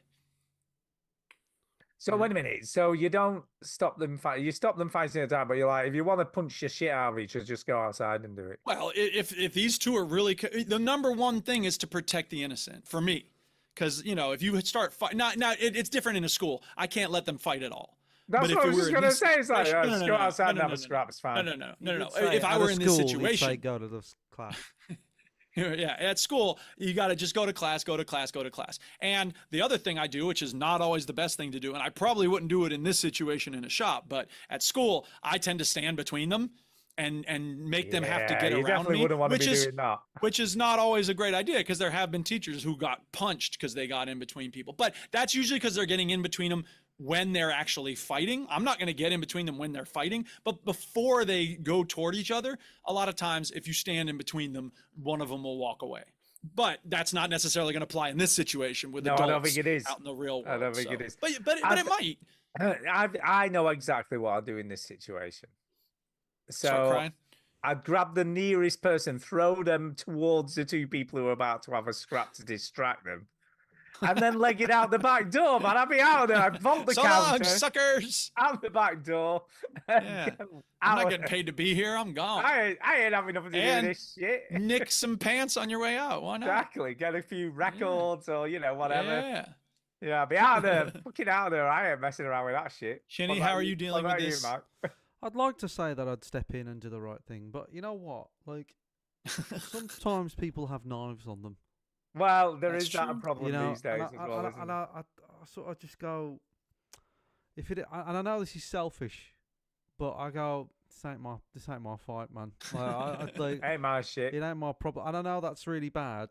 But like, so you know, I always think like, you don't know what people have got on them. Like, you know, when you threaten people, like this happens with road rage. You know, when people, well, fuck you, and they get out the car, and I've seen people get out the car and go, come on, then. Like, you don't know. Like, this guy, like, he could have a fucking bat in his car. And, like, I mean, well, and that's the thing too, is that like, especially with road rage, I'm just like, okay, you cut me off. Like, I hope you're having it. If you're in a hurry. If you're in a hurry, fine. Like, good luck to you. Again, it's kind of like the same thing with the kids in the video game. Like, if you're having a bad day or a bad week or a bad month, like, I'm not going to sink down to your level and start getting mad at you about Can I just say, once I'm safe, I might phone the police. Well, but like, road rage, brother, I sit with people and they're the passenger and they're getting wound up. Do you know what I mean? Like, someone cut me up once, and the person sitting next to me, like, you know, like, is that what you call it? Cut you up? Yeah, like cut you up. Yeah, like cut him. Oh my god, it sounds like someone's got a knife and they're cutting you up. They I know. We say cut you off. That's crazy. Yeah, so okay, someone cut me up, cut me off, whatever, jack me off. I don't know what you call it. Well, that's a very different. That's a whole other thing. That's the opposite of road rage. That's road awesomeness. So someone did that, and I was like, look, to be honest, I'm so rubbish at road rage. Like, I barely notice. I'm like, oh right, okay, whatever. Oh, but the you person, idiot! No, I don't even say that. I'm like, whatever. Look, that dude just cut me off, man. But the person next to me was just like, and I was talking to this person. About 10 minutes later, I could see in his face that he was still wound up about that person. Yeah. And I'm like, this isn't good. And I feel like that rage that's in them is like, I don't know if it's ego, and especially if you're a man, and I'm not saying women don't suffer from this, but men have this sort of like, I'm a man, so I must appear like I should defend myself. And I'm like, that's right. Most of the time, letting go is by far the best. Absolutely. And like, when you see a fight, I'm like, look, like, what am I going to do? Like, split them up, and maybe they'll listen to me, but maybe they'll pull a knife and fucking kill me. Right. And I always think, like, I saw remember 24 Hours in Police Custody, Stu? Yeah. There's an episode where two guys have a fight outside of a nightclub, and I've seen it because remember, I'm always sober, right? And I've seen these arguments in real life. And the guy on the show, on the episode, it's like a real like camera body cam sort of show, Duke, and CCTV and all that sort of stuff. This guy seems like a nice guy, like a nice normal guy. Punches this other guy for some reason. He falls, he hits his head on the curb, and he dies. Right? Yeah, I remember this. I remember this episode. And I always think, like, you have to live with that. What forever. if you throw a punch? No, there we go. He ended up in prison. Yeah, well, of course, and he has to live with the fact that he killed him. And what if you throw a punch and you do some damage and they land on something and they're dead? Or what if they do the same to you? And you just it's never and even less worth than it. that. Right, and even less than that, like I told you about the guy I played Rocket League with one time. He missed some shots. I said, no big deal. After the game, he was like, thanks for being so cool. And I was like, it's fine, dude. It's a video game. It's casual mode. And he goes, it's just that my girlfriend left today and my pet spider just died. So, like, that guy was having such a shit day. Me being a little bit nice made such a big impact on him. And in the opposite direction, again, somebody's having a shit day. You letting something go can really, be a good thing to do for them. What you did there in that situation was I hope you did was pet spider, lame. Pet spider, what a dork! Get yourself a real pet, you idiot. Yeah, that's what I did. I mocked him for his pain. Yeah, loser. So thank you for the very interesting question there. Yeah, thank you. Saint Danes, whatever it is. Yeah, not Derek. Saint Diesel, that's what it was. Yeah. Anyway, are we done? Is that it? I think we're done. Yeah, let's do some Okay, we forgot shout-outs last time. We got to do some shout-outs. It's time for a shout-out. Hey! I've got one. Shout out to Duke. Happy birthday, Duke, this week. Happy birthday, Duke. Thank you. Shout out to everybody who left me very nice thoughts on Facebook. I said, this is the smartest thing I've done for birthdays on Facebook. I said, please, ahead of time, I got up early and I wrote, please leave some sort of memory of our time together or something we did together. And I've just, all day long, it was people leaving nice things about, we went to this concert, or, when I first came into the classroom, you were like this. And it was just very sweet. It goes beyond. A lot of people still just left like, happy birthday, which is fine. I appreciate the thought. But to get a little something extra, like actual memories and stuff, that was very, very nice. Mine would be when you came to Manchester and Melsel. Well, of course. Yeah. And speaking of birthday stuff, I gotta say, it's been 2 hours and 15 minutes. So, ain't you guys gonna ask me about my hat? Yeah, I did see the hat. Slayer. Yeah, Naysayer. Naysayer. I got a new hat, everybody. It looks like the other hat, but it's not. It's a totally new hat because I decided. It's fine. It's been years since I ever wanted something for my birthday. And this just came to me one day, this week. I was talking, so I teach a class where we have to work on building arguments. And one of the things the students are supposed to do is include a naysayer into their discussion at some point so they can consider the other side of the argument and respond to it. So we were having a discussion about, having empathy for other people and so forth and so on. And I was like, does anybody want to be the naysayer here? So we can have an actual dialectic back and forth.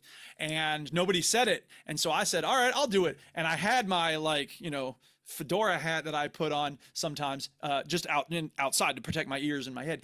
But I put that hat on and I was like, all right, and I'll be the naysayer. And then I thought, oh, I should get a hat that says naysayer. So now I have a hat that says I can actually put this on in class if I'm going to be the naysayer. If I'm not actually saying what I believe, but instead sort of playing a character.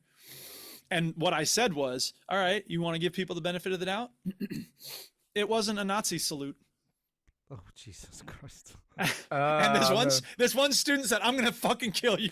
And I was like, all right, I don't blame you for thinking that. Wow. But seriously, if you think we should give people the benefit of the doubt, how do you answer that? And they went back and forth. It was a Roman salute. It's a very different Yeah, exactly. They were like, well, that guy just sucks. And I'm like, hey, you said give people the benefit of the doubt. So we kind of went back and forth. They were trying this and that. And then this young lady who usually doesn't talk in class said, yeah, okay, look. If he wants the benefit of the doubt, he needs to give other people the benefit of the doubt sometimes. And I was like, ooh, that's a good answer. You win today, lady. So we never students had can come through sometimes. Debate class at school. I know, right? So anyway, thank you for the birthday wishes. And thank you everybody who gave me such kind wishes in the chat here. Are you comfortable talking about your age? Because I think I know how old you are. Sure. I think you're Go ahead. How old do you think I am? 49. I am 49. The reason why I know that is because you're 10 years older than you're pretty much bang on 10 years. Well, not bang on, but I turned 39 first, and then you turned 40. You know what I mean? That's how I remember it. So I turned 40 this year, and then you'll turn. Yep. So we both have got big birthdays coming up. We do. You do. And the only reason I'm at all sort of clocking the next big birthday, which normally I don't really. I mean, I made it around the sun again. Every day's a gift. You know, all that shit. Blah blah blah. Yeah, you know, I lost my best friend Garrett in November of last year. I lost a very good teacher friend, Jim, a month ago, and my father passed when he was 50. So there's a part of me that's like, oh God, I got to outrun the Reaper, man. I got to be careful. I got to ride the bike. I got to eat a little better. So that's on my mind. But, you know, aside from that, you know, yeah, like I said, every day is a gift. I try to give thanks for all the blessings I have in my life. And people being nice on my birthday is just another one. So. And you oh, sorry. One last thing about my birthday. I talk about literary birthdays every day. So Edith Wharton's birthday was the 24th, and Virginia Woolf's birthday is the 25th of January. And in between those slides, I have a slide with me. And like, I go past it pretty quickly in class and wait for a student to say, hey, what was that? Yeah. It's your birthday, Mr. P. Oh my God. So yeah, that's fun. Did anybody do that? Yeah. Because I actually did it and no one said anything. And then I like went back because I wanted to look something on this other slide, like purposely doing it a little more slowly to see if anybody catches until they catch it and say something. So. You look, eventually I'm just yelling at them. Look, you little fucks, look at the screen. Say something now. Ugh. Tell me happy birthday. Yeah. Good stuff. Yes, thank you. My shout outs will be, you know, everybody who gave me nice thoughts, everybody in the chat, Searly and hey, Steve. Hey, Steve. And Antonio and James Bevan and Amar and Steve and Rainey Lamb. Steve Pebbles and Jacinta and Saint Diesel for writing in. Steve Pebbles thinks that Robbie Williams is very big-headed. He is very big-headed. It's true. Sure. It's true. Stu, what's your shout outs? I think you've just covered everyone pretty much. Yeah, sorry. Shout out to Rosa for walking, I guess. Yeah. And that's about it. MC Rosa. I'll try and get a video of her. Every time I film her do it, she's like, no, I'm going to crawl now. Bye. So I'm just going to, the minute you get your camera, I'm just falling over. Yeah, she does. So you just got to hold it on her for a while. Oh, but I've got a shout out, by the way. I've got a massive shout out. Huge shout out to Chinny. For giving Millie loads of advice on what to get. Oh, yeah. And he knows what I'm talking about. For a camera. She was very appreciative of it all. She said, thank you very much for everything. Yeah. And she's going to get one, so that's what she's getting. Brilliant. So there you go. For to log the Japan trip. Yeah. So, yeah. It's cool. I mean, I didn't really... I confirmed her choice in the first place is what I'm Take the credit, man. Quit being modest. She picked the right camera, and I was like, yeah, you could pick this, you could pick that, but to be fair, the one you picked, and for people that are curious, it's what can I say, or does he listen? I don't know. No, he doesn't listen, as far as I know. Oh, okay. So it's for, Not it's as far for, as it's I for, it's know. for a boyfriend. But his isn't it? brother that might be the problem. Oh, okay. Well, I'll say it next week. But it's a good Yeah, we'll say it vlogging next camera. Yeah. So if you was to make vlogs and things like that, if anybody's got any questions about cameras and kit, You're the man, aren't you? Really? I'm the man. That's what everybody bothers me about. Japan. I was waiting for a lull in the Right. conversation. On that note, we need to get the hell out of here because it's freaking late and I've got to get up for work in the morning. Thanks for listening, Show's everybody. over, no refunds. You heard the robot. Get out. This conversation can serve no purpose anymore.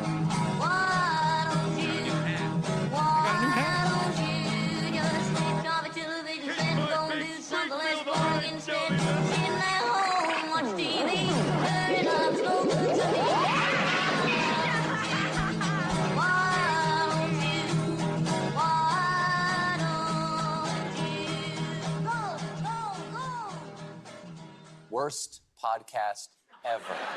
Yeah, it is. On that note, I've got to go, guys, because I've got to get up in the morning. So I'm going to leave you to it. Thank you very much. I should go grade some papers. So thank you. Night, Mike. Bye. Peace all. out, Mike. Having fun with your shower. Yeah, bye all. so Bye bye. looking forward Bye. to it. Bye bye bye bye bye bye bye bye. Oh, the picture's gone all weird. Good. No. Aha. Aha ha ha ha ha. Do you still play Snooker 19 Rainy Lamb? Yeah. Do you? I don't. I play real snooker now. Real snooker.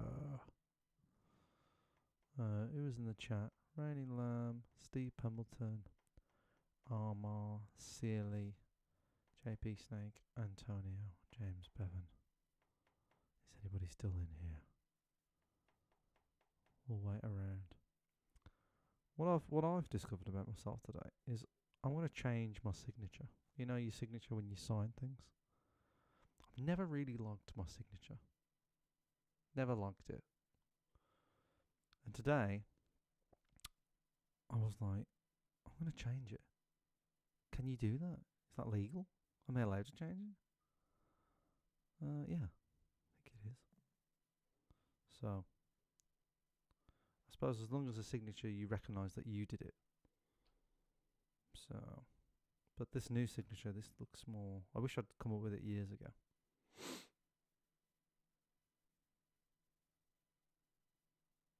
I don't think there's anybody left.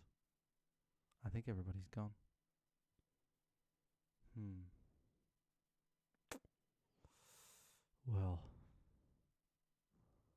Well, this is awkward, isn't it?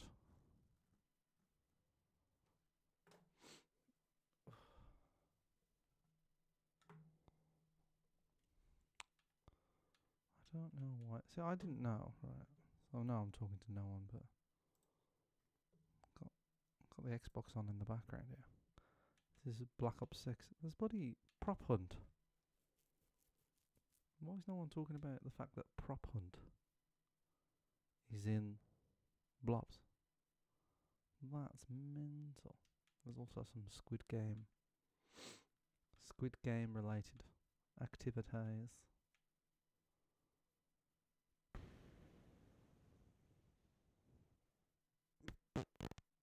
Yeah. Alright.